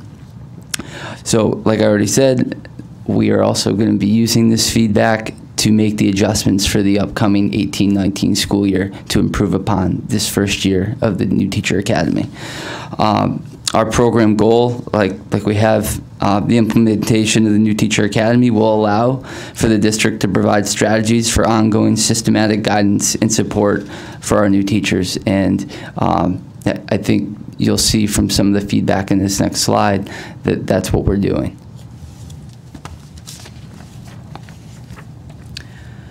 I'm not going to read through all of the examples of feedback, and these are just actually a sample of the pieces of feedback that we've received. But the two that I'd like to highlight are on the bottom, if you have it in front of you, the bottom right, where it says, when we ended up running these sessions, we did identify that it was just a struggle for some teachers at the non-secondary level to be able to get to these sessions. Yes, all of our school principals have supported it, and in terms of being able to get them coverage if they wanted to be able to attend it on time, start time of 3:15. However, teachers feel bad, to be able to get that coverage. And that's what they would say to us. And that totally makes sense. So we're trying to make those changes. We're going to make those changes this upcoming year. So be able to accommodate all grade levels. And then also, like we'd said, we did this right on the fly in these past 2 spring sessions. In the past couple months, we were able to provide more collaboration and discussion at these sessions. It just provided some really rich discussion and be able to provide an opportunity for these teachers to be able to collaborate. We were really fortunate to work with a bright, insightful, and candid group of new teachers this year who provided us with concise and meaningful feedback. And, we believe as a goal team that an effective teacher induction program provides mentoring relationships, informational sessions, opportunities for professional discourse, and, of course, ongoing evaluation, which will ultimately provide a positive impact on student learning. But an equally important aspect of any organization is for the people in it to feel like their voices are heard, that they're valued, and they're welcomed. So I'm going to share with you in closing a quote from one of our new high school teachers. And she said, "Although you may not have been able to tell from our discussion and all of our suggestions, I think I can speak for all of us when I say we've appreciated these sessions and feel that they have been meaningful. I have felt very supportive and welcomed by our district." That's what we got for you. Any questions? Ms. Hernandez. I love this flyer. Anything that's a student initiative is great, and teachers and our heartstrings get pulled, especially when our students create something. And so, if and when this is updated, I think that it's important to highlight that this was created by our students, because I know that if I saw that, I would kind of melt a little bit and hold it a little close. And the other thing that I wanted to mention, when hopefully we get our audiovisual classes running, I think it would be kind of a cool initiative to create kind of a commercial for hiring, because this is a social media generation, that really reaches people. And I think that anything we can do to bring Enfield to life is fantastic. So those are my 2 suggestions. And I personally, I have one more. So I am a Collins Creamery fan, but I think it would be interesting to have like a taste test between Smith's and Collins Creamery. But I appreciate that you stop at Collins Creamery. So. Ms. LeBlanc. I just wanted to say I think this initiative is great, and I think you've put a lot of hard work into it, and I can tell that you're really loving what you're doing. I think probably you're going to take what this high school teacher said and you're going to run with it, and it's going to give you energy, and it's going to keep the wind in your sails, because we do hire really good people here, and once we hire them, we definitely want to keep them, because jobs, it's not an easy job all the time. So I really appreciate your hard work, because I know from what you're saying and what you've done, there's a lot of hard work that went into this. I'm personally impressed by it, and I can see your enthusiasm, and I really want to thank you guys, so thank you. Anybody over here? No, Ms. Riley, go ahead. I just want to say thank you very much for helping our teachers feel valued right when they step in the door, because that reflects how we feel about all of our teachers, so thank you for bringing that message out to the new hires. We appreciate that. Mr. Neville. Having seen this evolve over many, many decades, and be kind of hit or miss, okay, and watch good teachers leave because they didn't get the support they needed. You guys took some, as a team, you took together a bunch of different kinds of things, knitted them together. But I like most of all your academy. I think, it's presenting something in a professional learning experience is one thing. Checking up on it, monitoring, you actually took the suggestions and incorporated it, even on the fly, which is fine. That's the better way to do it and get it done. And I think that leads to having some really, really wonderfully prepared people. coming out of this process. I don't think anybody now can say that they didn't get the support they needed. They could before, years ago. So I'm glad to see you guys have integrated it all and come up with that academy approach, which I think is super. Congratulations. Mr. Ryder. Just a suggestion, if you're not doing it already, I think a great idea would be to invite second-year teachers to come to one of the early on meetings, just for that I was in your seat last year kind of conversation. I know that I find that, like, when I introduce myself to the new incoming kindergarten parents every year at my school, it's nice to say I was literally in your seat 2 years ago with my first grader, and here's kind of how I got through it, and you will get through it kind of thing. It can seem overwhelming, I'm sure, but you will get through it because I did. So maybe like having a sophomore teacher there, just an idea. Can I just add one? Please. So, there's a student, she's going to Springfield College, she's going to graduate, next year, right? So she's going into teaching. And she had said to me, there's nothing more than me wanting to go back into Enfield and teach. She wants to teach at the younger grades or whatever. And so, she's trying to get through her last year of school, and she loves education. And for me as a board member to be able to say, if you get this job, you're going to have this new teacher academy, to me, that's something that I can be proud of as a board member to say, or if somebody ever expressed an interest in the district. I think that you guys every day, under the direction that we have from central office, and your intuitiveness and your initiatives really make us proud every day. In Enfield as board members, and you never cease to amaze us with your ideas and your initiatives. So, thank you. Thank you. I appreciate that. We, like Mr. Kosha had said earlier, we go to a lot of the job fairs, and every year I get to go to the UConn one. And as a UConn grad, it's really cool to go back. I feel really old, but they almost start to interview you. Yeah. If you didn't say that, I was going to tell you guys that. I stole it from you. But this year, the number one question was, what do you have for support for a new teacher? And we were one of the only districts there that could say, this is what we have. We have a full plan. Not only do we have something in the summer, but we have something during the year. And they were so impressed by it. So that was a really cool thing, that we were kind of ahead of all the other districts around us, and that we were going to help our new teachers out. So that was a really nice thing. I'll keep that a secret. We don't want to let that. Yeah, I know, that is true. I didn't say that.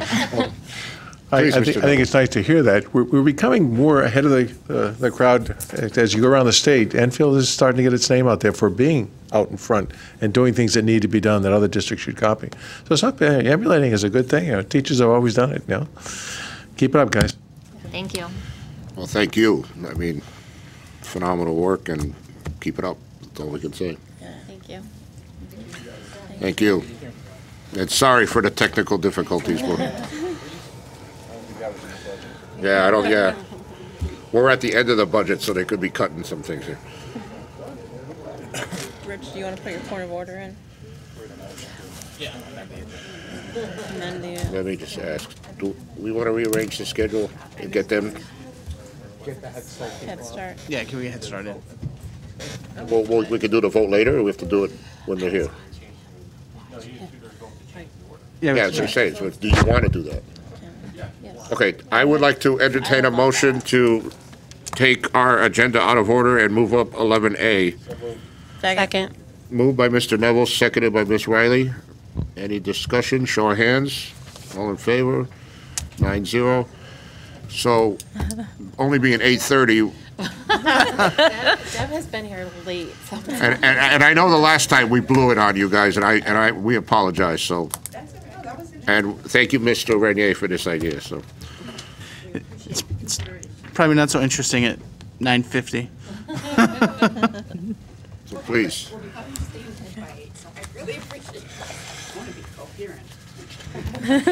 Okay, I'm Deb Clement, Director of Head Start. And I'm Kelly Bowles, Family Support Coordinator at Head Start. Thank you. Okay, so we have some new members on our board this year, so I wanted to give a quick overview of the school, of what it is that Head Start's about. Some of you have been to our school and visited, and we appreciate that. We are a comprehensive program. We include school readiness, health, social, emotional, physical growth. And we do screenings not only in the developmental area, but also in social, emotional, height, weight, vision, and hearing. And we track dental exams and physicals, make sure all of our students have those. We also follow up on referrals for vision and hearing, dental treatment. And family engagement is the foundation of our program. So we have a governing body that we call Policy Committee, which you've been to, so thank you. You're a Board of Ed liaison, so we appreciate your support. And this governing body is made up of 51% parents, and the rest is made up of community representatives. So it truly is a family-oriented program.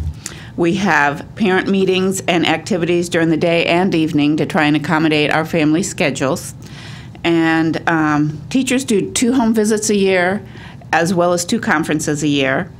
They review assessments with parents, and they develop goals together. So it's a family and teacher working together to develop the goals. The teacher gives them resources so that they can work on the goal at home. So it's a family effort. The family advocates complete 3 home visits a year and develop partnership goals, which I'll let Kelly expand upon. I have a great family support staff. I have 3 family advocates, and they each have about 34 families, and they do 3 home visits a year with them. They start off by working with the parents to set their goals, and then throughout the year, they help them with action steps through referrals with our community agencies, something like ELL or adult education, even health and wellness. And it's wonderful at this time of year, their 3rd home visits, to see how many of our families, and many of them are first-time parents, learning about what parent engagement is all about and doing it through action steps, reaching their goals, so that when they do get into kindergarten and onward with the Enfield Public Schools, they understand the importance of family engagement, but they reach their goals, and it's great to see, and that's what my family advocates do. So it is a whole family circle at Head Start. They work a lot with the teachers with the educational goals as well as the family engagement goals. So at the end of the year, the families feel very empowered that they did what they needed to do to help their child get ready for kindergarten. Okay, so we're here tonight to ask you to vote on our COLA grant as well as our community assessment, and we did send you that information ahead of time. So if you have any questions, I'd be happy to answer them. If not, thank you for your support. Any questions, comments, concerns?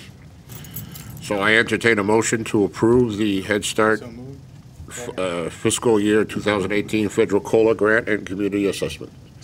So moved by Mr. Rutledge, seconded by Mr. Neville. Any discussion? Roll call, please. Mrs. DePoe? Yes. Mr. Rutledge? Yes. Mrs. Riley? Yes. Mrs. LeBlanc? Yes. Mrs. Hernandez? Yes. Mr. Neville? Yes. Mr. Ryder? Yes. Mr. Renier? Yes. Chairman Krizel? Yes. Motion passes. So I have Thank you very much. Yes, thank you. So I have to sign this now, is that? Yes, if you could. That way Deb can take it. Make it official? Oh, that You was guys are red. very efficient. I appreciate this. Yes, thank you. Sorry, I started with red. We can't do it red.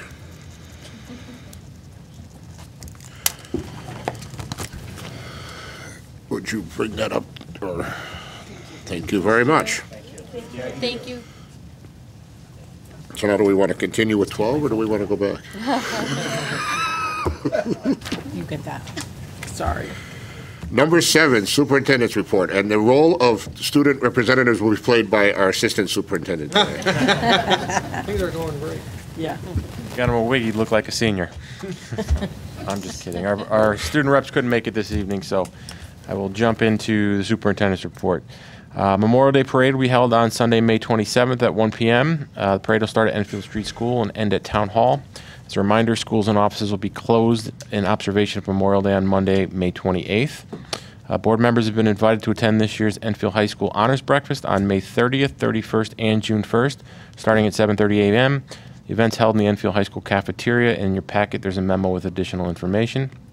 Members of the Friends of Rachel Club will hold the annual Kindness Carnival on Friday, June 1st at Enfield High School in the gym from 4:30 to 7:30 p.m. Additional information is also enclosed in your packets. Enfield Public Schools will hold the Enfield Gets Ready for Kindergarten event for all incoming 2018-19 kindergarten students. The event will be held on Tuesday, June 5th at 6:30 p.m. Registration is required. There is a link available on our website for registration, or you can call 860-253-6552 for assistance.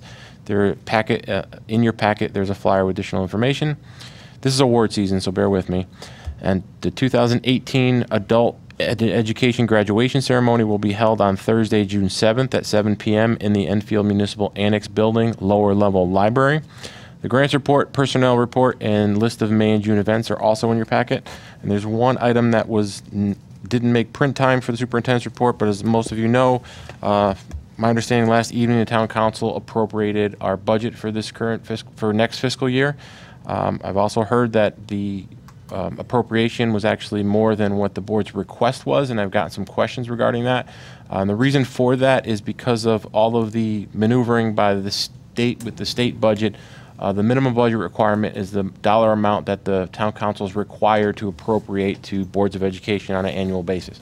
Because of the holdbacks from the previous year, the actual differential between last year's MBR number and this year's MBR number was the actual appropriation that was awarded to us last evening. So that's why it was more than what we had initially requested. So though we are thankful to the town council for appropriating that, we have not created a budget that expends that at this point in time. I think that will be an agenda item for the next board meeting to actually discuss what we do moving forward with that. But at least wanted the board to realize I had gotten some questions on what does MBR mean. And the requirement through the state of Connecticut is that the council has to appropriate a certain number based upon the MBR formula. That was all confirmed through the State Department of Education with the town finance director and the town manager. So we are grateful for the town council. I know it's tough economic times. I don't believe anyone saw the windfall money that the state was able to pass a budget as quickly as they did this year, thank goodness. But we'll have to have further conversations as far as adopting our budget. The good news is our budget was, it's not often that we say this, that we actually got more than we asked for, so it's a matter of making sure we do it responsibly going forward. But we'll make sure we add that to the following next board meeting's agenda. That will conclude the superintendent's report. Any questions for the superintendent? Moving on, any audiences? Any audiences? None. Oh, wait a minute, Mr. I Superintendent. did forget one thing, and they all left already, but I wanted to make sure I said it on television. I wanted to thank everyone who came tonight. I know the work that our administrative council puts into doing these goals, none more prevalent than the work that Mr. O'Connell put in. He's also part of that group, as well as Ms. Clement is. Someone had said to me a number of years ago during budget deliberations, and none of you were there, we were talking about administrators and the roles that they play, and someone had asked the question, well, what do they do all day? And I think by the 4 presentations that you've seen, I can't reiterate enough that this isn't their job. They all have day-to-day responsibilities, and you look in some of your packets and you see pictures of Mr. Iacobucci at different businesses. That's on his own time. He doesn't go during the day. He doesn't go as part of his responsibility. He's got 1,200 kids to look after during the day. So I can't thank this group enough. I made a deal with them that usually when we do this, it's in a room by ourselves, but the work that they're all doing and we can't take credit for is something that the public needs to see, and most importantly, the board needs to see that there's a very group of dedicated professionals that go above and beyond what we require them to do. So I wanted to thank them again, even though I'm glad they all didn't stay till 8:30. So that concludes the superintendent's report. Thank you, sir. So we had no audiences, so we won't have any audiences. Board member comments. Anyone want to start? Mr. Renier. Thank you, Mr. Chair. I'd just like to mention Hazardville Memorial on May 29th. They are having a grade 1 patriotic assembly. That's at 10 a.m. and all grade 1 parents are welcome.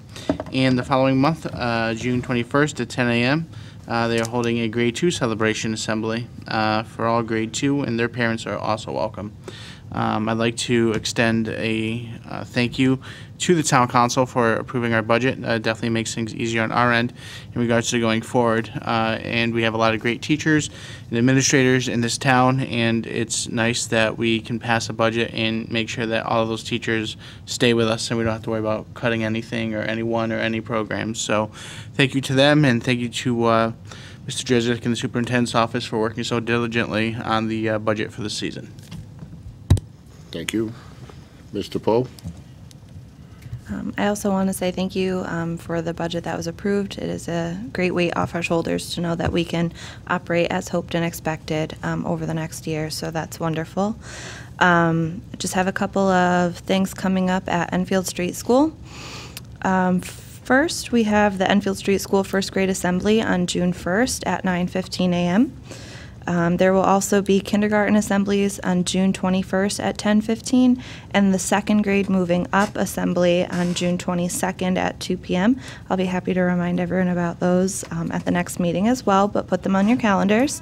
Also, the next Enfield Street School PTO meeting is on June 11th.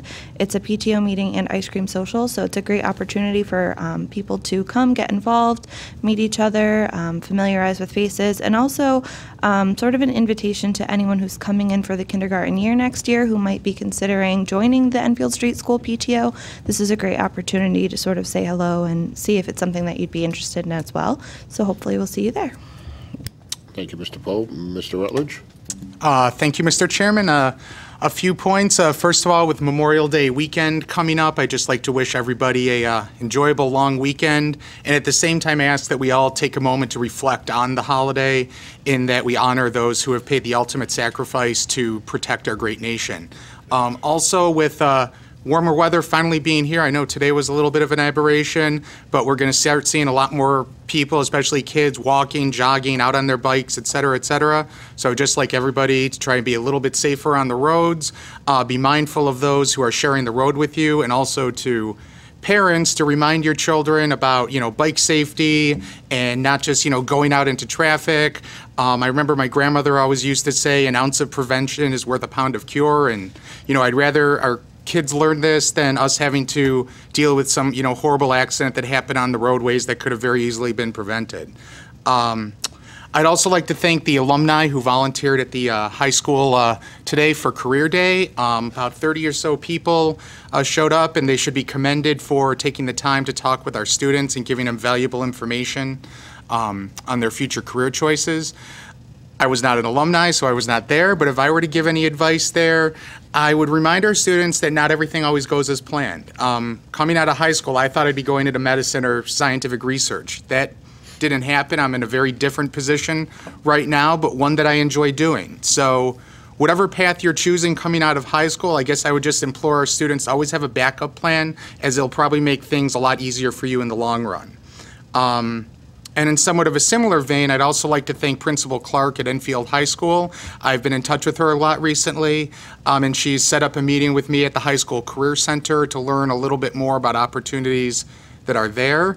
I think some of those were touched on this evening, but our new high school, there's so many opportunities for learning and growth that students can avail themselves to, and I'm looking forward to learning more about these programs on May 29th. So I'd invite anybody who has questions. My email address is on the screen right now. Please feel free to shoot me a line, and I can try and bring them up during my meeting.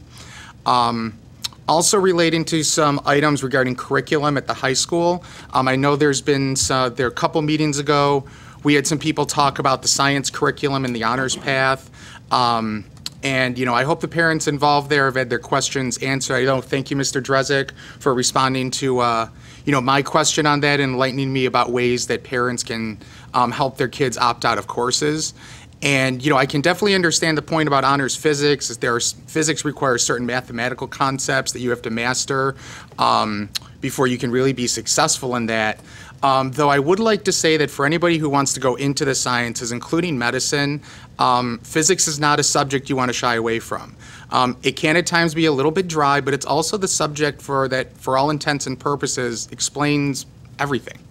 There are two Nobel laureates. Their names were Frank Wilczek and Leon Lederman. The former got his Nobel for finding information about the forces that hold the nucleus of an atom together, the latter for discovering a new elementary particle. Both of them have made in various speeches that physics is the most fundamental of the sciences. And understanding, how particles and forces interact gives us a better understanding of chemistry. Understanding complex chemistry helps us understand biological processes. And in addition, physics and even mathematics can definitely help a young mind mold more towards logical, critical thinking and deduction, and especially if you're going into a career in medicine, those are two attributes that I would seem, almost quintessential to success there. So again, I understand decisions there, but I would encourage students on those tracks not to shy away from physics in the curriculum. And also regarding other course options, I was recently in touch with an old philosophy professor of mine back at the University of Rochester, and his name was Dr. Richard Feldman, and he taught a intro-level philosophy course called Reason and Argument. Essentially, it explained the fundamentals of communication and how to actually construct an articulate argument. Pardon me. And in a world where sometimes it often seems the art of communication is limited to 140 characters or less that you can read on Twitter, or where argument is confused with shouting and rhetoric, I can't help but believe that teaching our students a little bit more in this area could reap some very tangible benefits.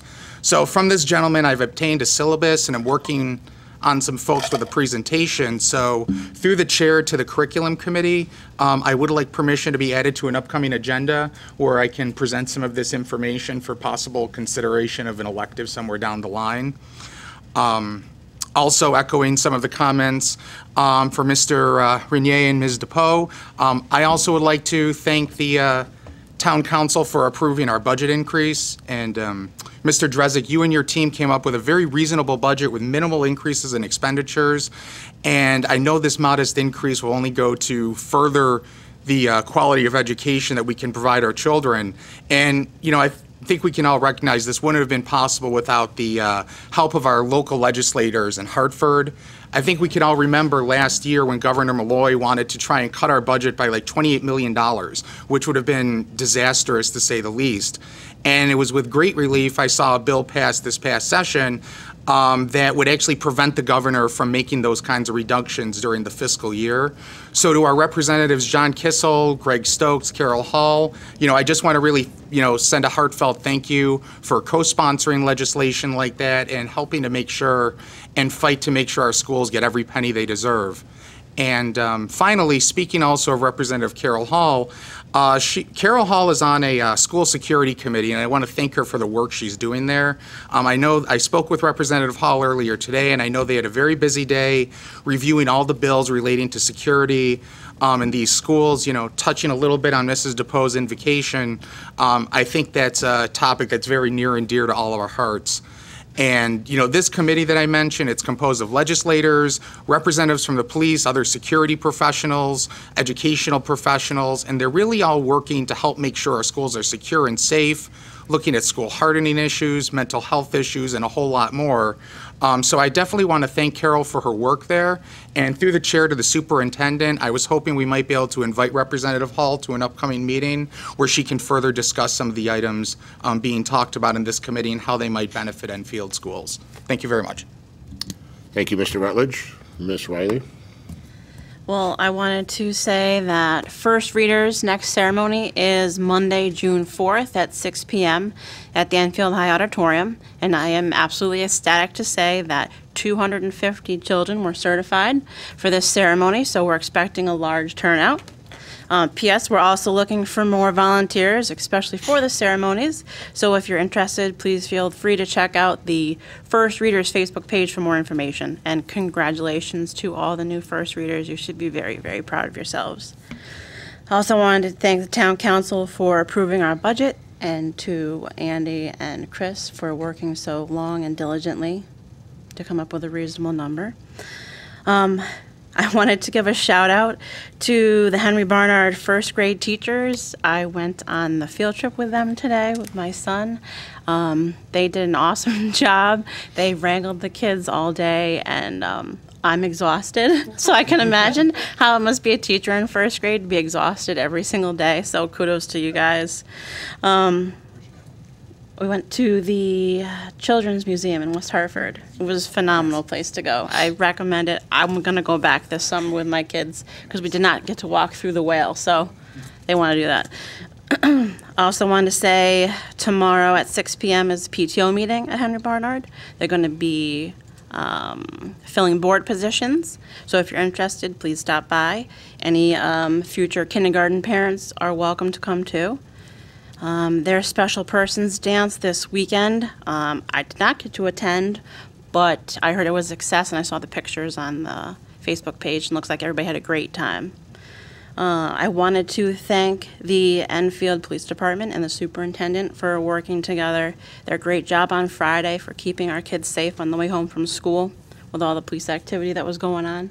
That was a great coordination of efforts, so thank you very much.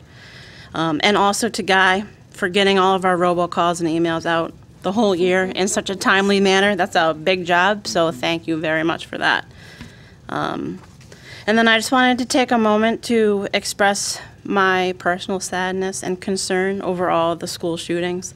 I wish I knew why they were happening more and more frequently and why these kids are feeling so lost. That the only option that they're thinking of is committing horrific acts of violence. I'm thankful that it has not happened here at Enfield yet, but I have to admit, as a mother of 2 kids, it keeps me up a lot at night. I don't think there's one cause to this problem, and I don't think there's one solution either.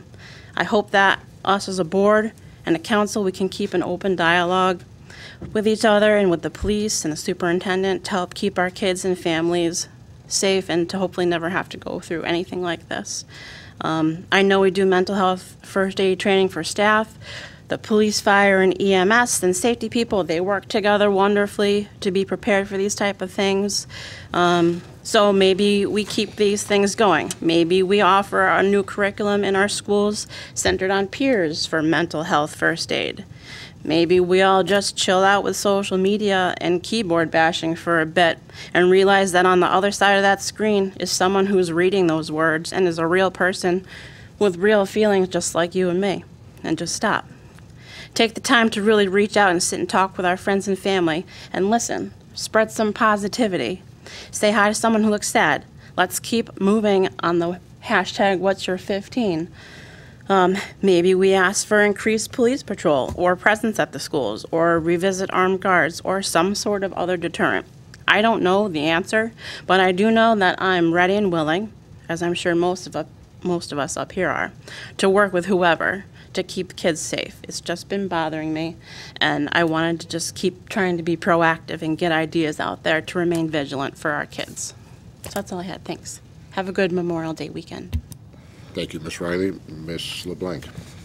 Yes. First, I have a request through the chair to the superintendent. Can we go on a bus ride with Doc Taylor and Mr. Crane? I'm a townie, but hey, we could all wear onesies. Dr. Crane will get us, or Mr. Crane will get us onesies, and we can maybe get the magic carpet. You know, I would love. You don't appreciate it when you're in 3rd grade because that's like your 3rd grade thing around here, but definitely as an adult, I think I could appreciate it more. So that's a request through the chair. We will work on that. I promise. Mr. Rutledge brought up the alumni event. Actually, it's funny that you brought that up. My son went to it today at Enfield High School, and he made a connection with an Enfield High graduate who works in admissions at a particular college, not the college he wants to go to. And they gave him his card and said if he ever has any questions about the college admissions process, and they're an alum of the college he would like to go to. So they said they would, put in a good word. So it just kind of goes to show that when you grow up in Enfield, you want to help the people the kids that are in Enfield. I would like to acknowledge the town council as well as far as the budget because I know that there was a lot of tough discussions they had to make, but what I'm most thankful for and what a lot of people don't know because we didn't talk about it a lot because of the timing, it was an election, new members and stuff like that, is that the town council did cover a huge deficit mid-budget season for us, fiscal year, and that was huge because it kept our district afloat and running the way it should be. Without, it would have caused very bad things for the education if they didn't take that over for us. So I appreciate their thoughtfulness and their partnership when it comes to the education. Just a couple other things. JFK boys baseball, exciting to watch. They lost a few of their first games, and they're on the time where they're coming back, and they're beating the teams they lost to, and they're working hard, and they're enjoying their time. The 8th grade select choir at JFK earned platinum, the highest award at Fantastic Festivals on 5/12, and that's the first time they reached that high. So congratulations to them. Also, I had heard from Lori Gates, Mr. Allegro's class, his new class, Community Action Learning. They've decided to this semester they're going with homegrown heroes, and they're supporting veterans through the Enfield Hua and the American Legion. The class's goal is to raise $2,000 by early June and spread awareness to the community on how to better support our veterans. And they also want to support our local troops. So Wednesday, June 6th, they're doing breakfast at night. It's 6 to 8 p.m., $5 per person, children under 3, and veterans eat free. And it's at the Enfield High Cafeteria. And it says that our mission is to make the community aware of the many different ways we can make veterans feel supported, comfortable, and help them achieve their goals as citizens in our local community. Which I think kudos to Mr. Allegro. This is so great that this is being offered, and that he's so energetic, and the students are loving it, and that just makes me proud. And lastly, I would like to send special thoughts and prayers to Donovan and his family, and some healing thoughts. Thank you. Thank you, Ms. LeBlanc. Ms. Hernandez. So I had it up on my Facebook to talk about the work that Mr. Allegro and his class are doing, and I'm excited, and I love breakfast at night. So excited. June 6th, is that correct? Yes. June 6th. And I want to give my congratulations to Emily Hulovich, who was recently awarded through the Enfield Teachers Association for her excellence in service to our community. So, Mrs. Hulovich, we appreciate you and your service. And I also wanted to bring up, and if anybody wants to connect with me, we can talk about it.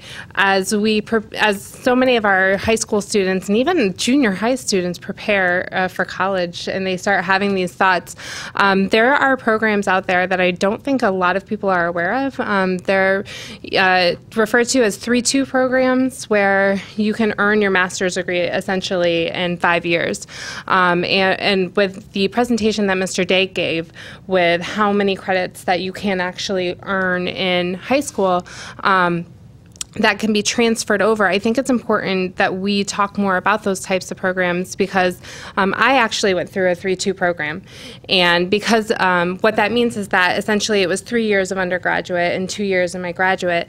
But what a lot of people don't realize is that year, the 4th year, if you will, which is actually your first year of graduate school, you are still eligible for undergraduate grants, scholarships, and financial assistance, which if any of you have gone to graduate school, you know that the scholarships and grants and assistance really goes away. And so I was able to graduate with about a quarter of the debt that people who went to earn a 4-year degree and then 2 years of grad school. And there's a lot of other, so they have them for psychology, they have them for occupational therapy, they have them for engineering, which I thought was really interesting with Mr. Dake's programs. And so I just wanted to put that out there, that if you are looking for ways, if you're very committed and focused to a career path, that there are some really innovative programs out there to support you. And last, of course, I want to acknowledge Santa Fe, and I didn't ever want to talk about this again, but here we are. And I want to acknowledge that as a country, I feel we are doing better in some aspects, that this is a problem, and we are all people, and we all have perspectives, and we all have really valuable insight in how we are going to solve this issue. And I want to echo what Ms. Riley said, that we are in this together. And if there are no political, we have different ideas and perspectives, but we all want the same goal. We want our children to be safe. We want them to go home to their families. We don't want people to have to stay in a building and wonder if where their children are for 8 hours and then receive that unfortunate news. And so I appreciate, especially in Enfield, that we've been able to have some really difficult conversations.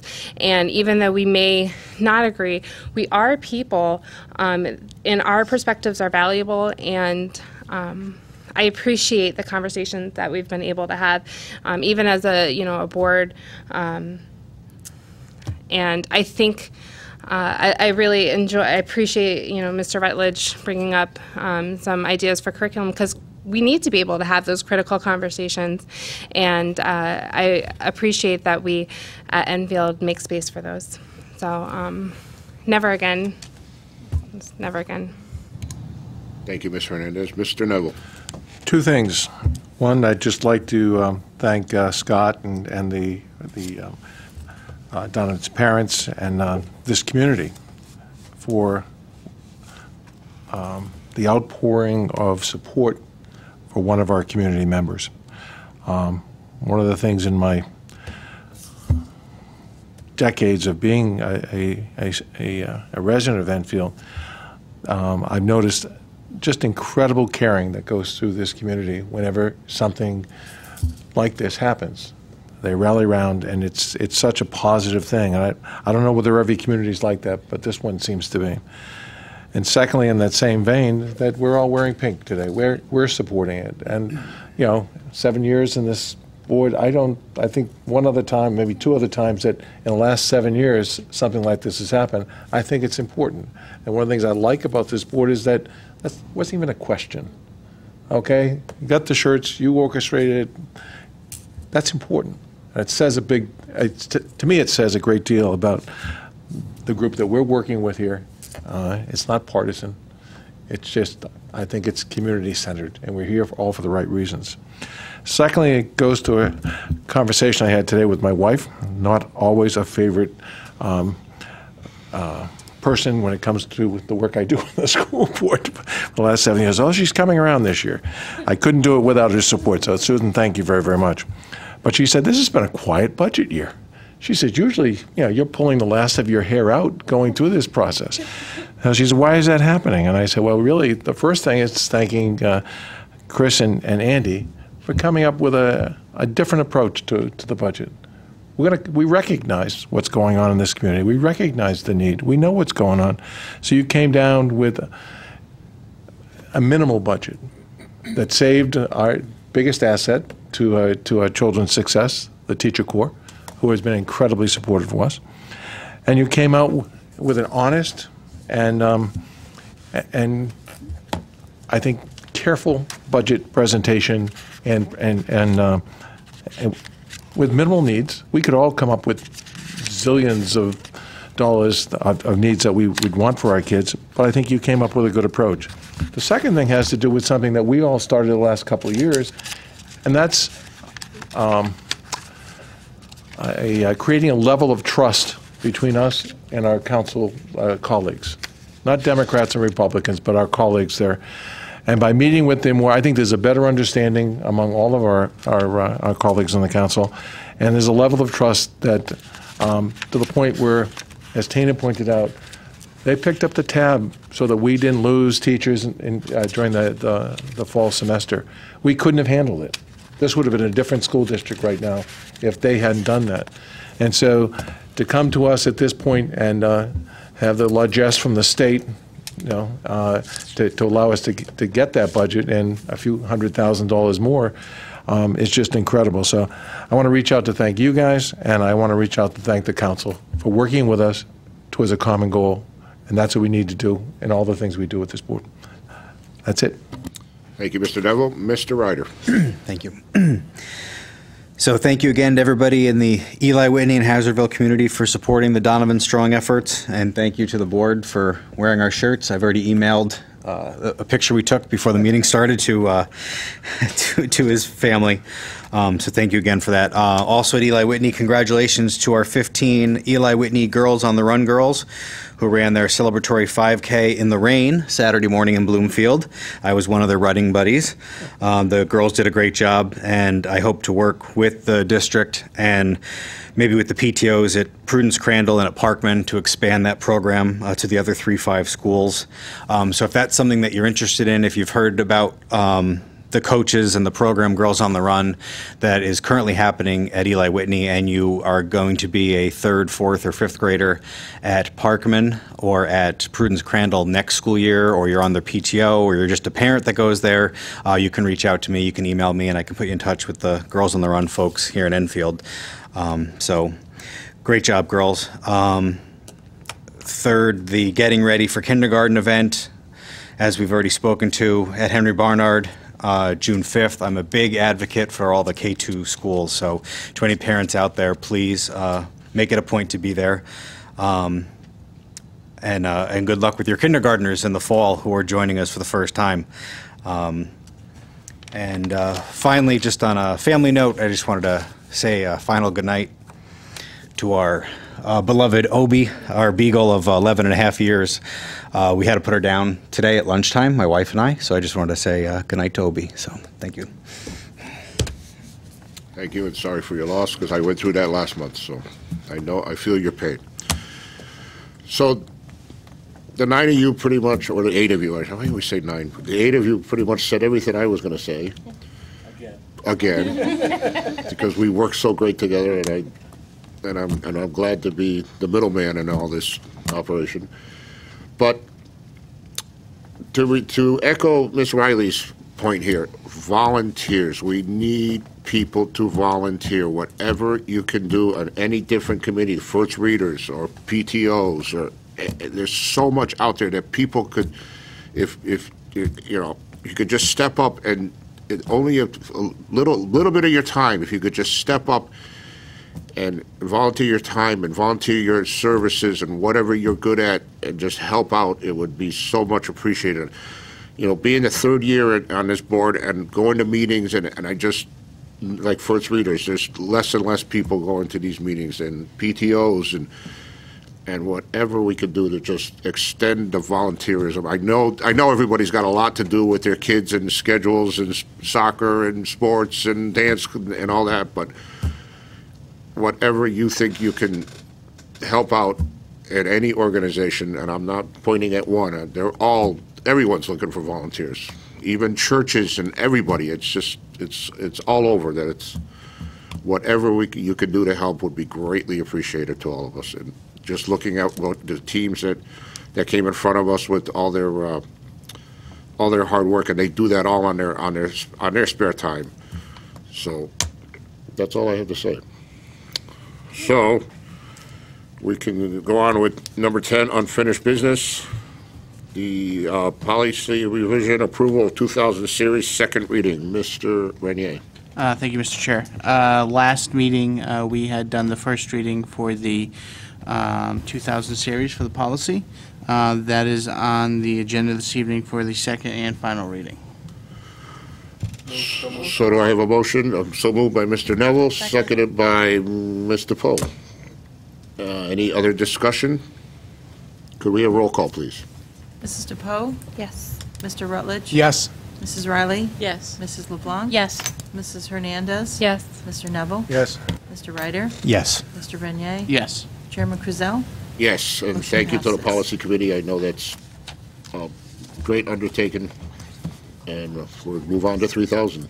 I know your meeting was called because of the storms, but keep pushing along. Thank you. 11, new business. We did 11A already, so we're at 11B, 2018 Lester J. Boley Memorial Scholarship Recipients. It's 9:10, people, all right? I'm sorry. Mr. Drezek. Thank you, Mr. Chairman. Every year, the Board of Education announces the recipients of the Lester J. Bodley Memorial Scholarship at a board meeting. Scholarships are awarded each year to a male and female graduate at Enfield High School. The information is in your packets, but due to student confidentiality, we'd like to keep the names of the recipients private until awards night at Enfield High School.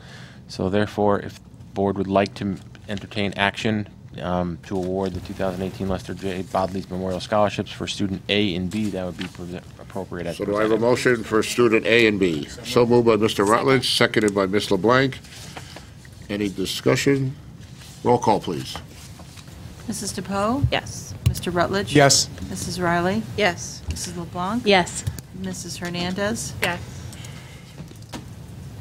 Mr. Neville? Yes. Mr. Ryder? Yes. Mr. Renier? Yes. Chairman Kruzel? Yes. Motion passes. Can we skip 12 or? 12A, curriculum. I have a question. Well- When is your next meeting? I'm waiting for the, I put a call into Michelle today. Okay. I have it listed as the 14th, is that not true? Could be, with all the other things that are set up there, people may not be available. So I just called her just to confirm it, that's all. I want to talk about the agenda. Okay. 12B, finance. We met, now here's the problem. Because I, was on the field trip today, so I'm all like discombobulated. We met last Monday. We had a discussion with our financial advisors about the tag program. about the tag program, and we talked about investments and where the money's going, and we had a separate discussion afterwards about where we could go with tag maybe. So we're going to talk about that with curriculum, which is why I was asking when the next meeting was. So that was it. And the next meeting is, I don't know. June something. Yeah. 12C, policy. Yes, Mr. Chairman, as you had mentioned, the last meeting was canceled due to Mother Nature. Luckily, none of the schools are closed, unlike our neighboring towns. Yes. That would have been something. So the meeting was canceled due to travel safety. The next meeting will be next month. Specific date is not set in stone yet, but that will get out to the public once it is. 12D, leadership, we did meet, but it was pretty much all mute at this point, so we'll leave it at that. 12E, joint facilities, we're meeting this Thursday. We did meet last Thursday. We are close to getting going out for a roof for Henry, a partial roof for Henry Barnard. And then this Thursday, we have the estimates coming in for JFK, so. Anything else you'd like to add? I think, for the public's consumption, the concept of the school is pretty much set, okay? And we didn't even really talk about the school of JFK last week because it's went out for 2 weeks to come up with the estimates. Yep. And so hopefully we're going to have that in front of us tomorrow, Thursday night. It's changed the time, though. We're at 6:30. 6:30 in the JFK Library. JFK Media. Yep. Or library or whatever room that is. Innovation Lab. Innovation Lab, yes, sir, thank you. I knew I'd come up with it. And because we're moving it to 6:30, because we have our Enfield High School Building Committee at 6 o'clock in the same locations, because we've kind of running them together, so. And that's coming down to the last few meetings, so. Yep. And we don't have any other committees, so number 13, approval of minutes, regular meeting minutes, May 8th. So moved by Mr. Rutledge. Second. Seconded by Mr. Poe. Any discussion? Show of hands. 9-0. Number 14, approval of accounts and payroll for the month of April 2018. Ms. Riley. Yes. We do have them. I do not have the papers. Thank you. We're having a lot of technical difficulties. Okay. So the Finance Committee met on May 14th, 2018, to review financial statements for the month of April, year-to-date, and examine various documents related to finances. Our review concluded that there's nothing significant to report to the board. I move that we accept the superintendent's certification as follows. I hereby certify that in the month of April Total expenditures amount to $5,454,409.93, broken down between payroll totaling $3,946,645.94 and other accounts totaling $1,507,763.99. All payments have been made in accordance with the approved budget and are properly accounted for within the books of accounts. Copies of approval for check invoices are properly documented. Moved by Ms. Riley, seconded by Mr. Rutledge. Any discussion? Show of hands. 900. Thank you, Ms. Riley. And we don't have any line transfers? 801, I believe, because Tim is out of the room. Oh, I'm sorry, 80. There are no line item transfers. No line item transfers. Thank you. Any correspondence or communications? There are none. There are none. Do we have a need for executive session? Oh, yes, go ahead. Sorry, I just had one more quick note. I forgot to mention this because we're not meeting again before this. But on Saturday, June 9th, there's an event open to the public at Hazardville Memorial School. It's their 5th annual HMS Fun Run Day. There's a 5K and 5K event for anybody that's able to walk or run that far, and a 1K event for students 10 and under. And if you want to learn more about that, just go to hazardvillememorialschoolpto.org. And again, it's open to the public. It's just hosted at HMS. It's their 5th annual event on Saturday, June 9th. Thank you. Thank you, Mr. Ryder. Do we have a motion to go into executive session for matters of personnel? Motion. Motion by Ms. LeBlanc, seconded by Ms. Riley. Any discussion? So we are going into executive session for matters of personnel, and we will not returning to television. Good night, and thank you all.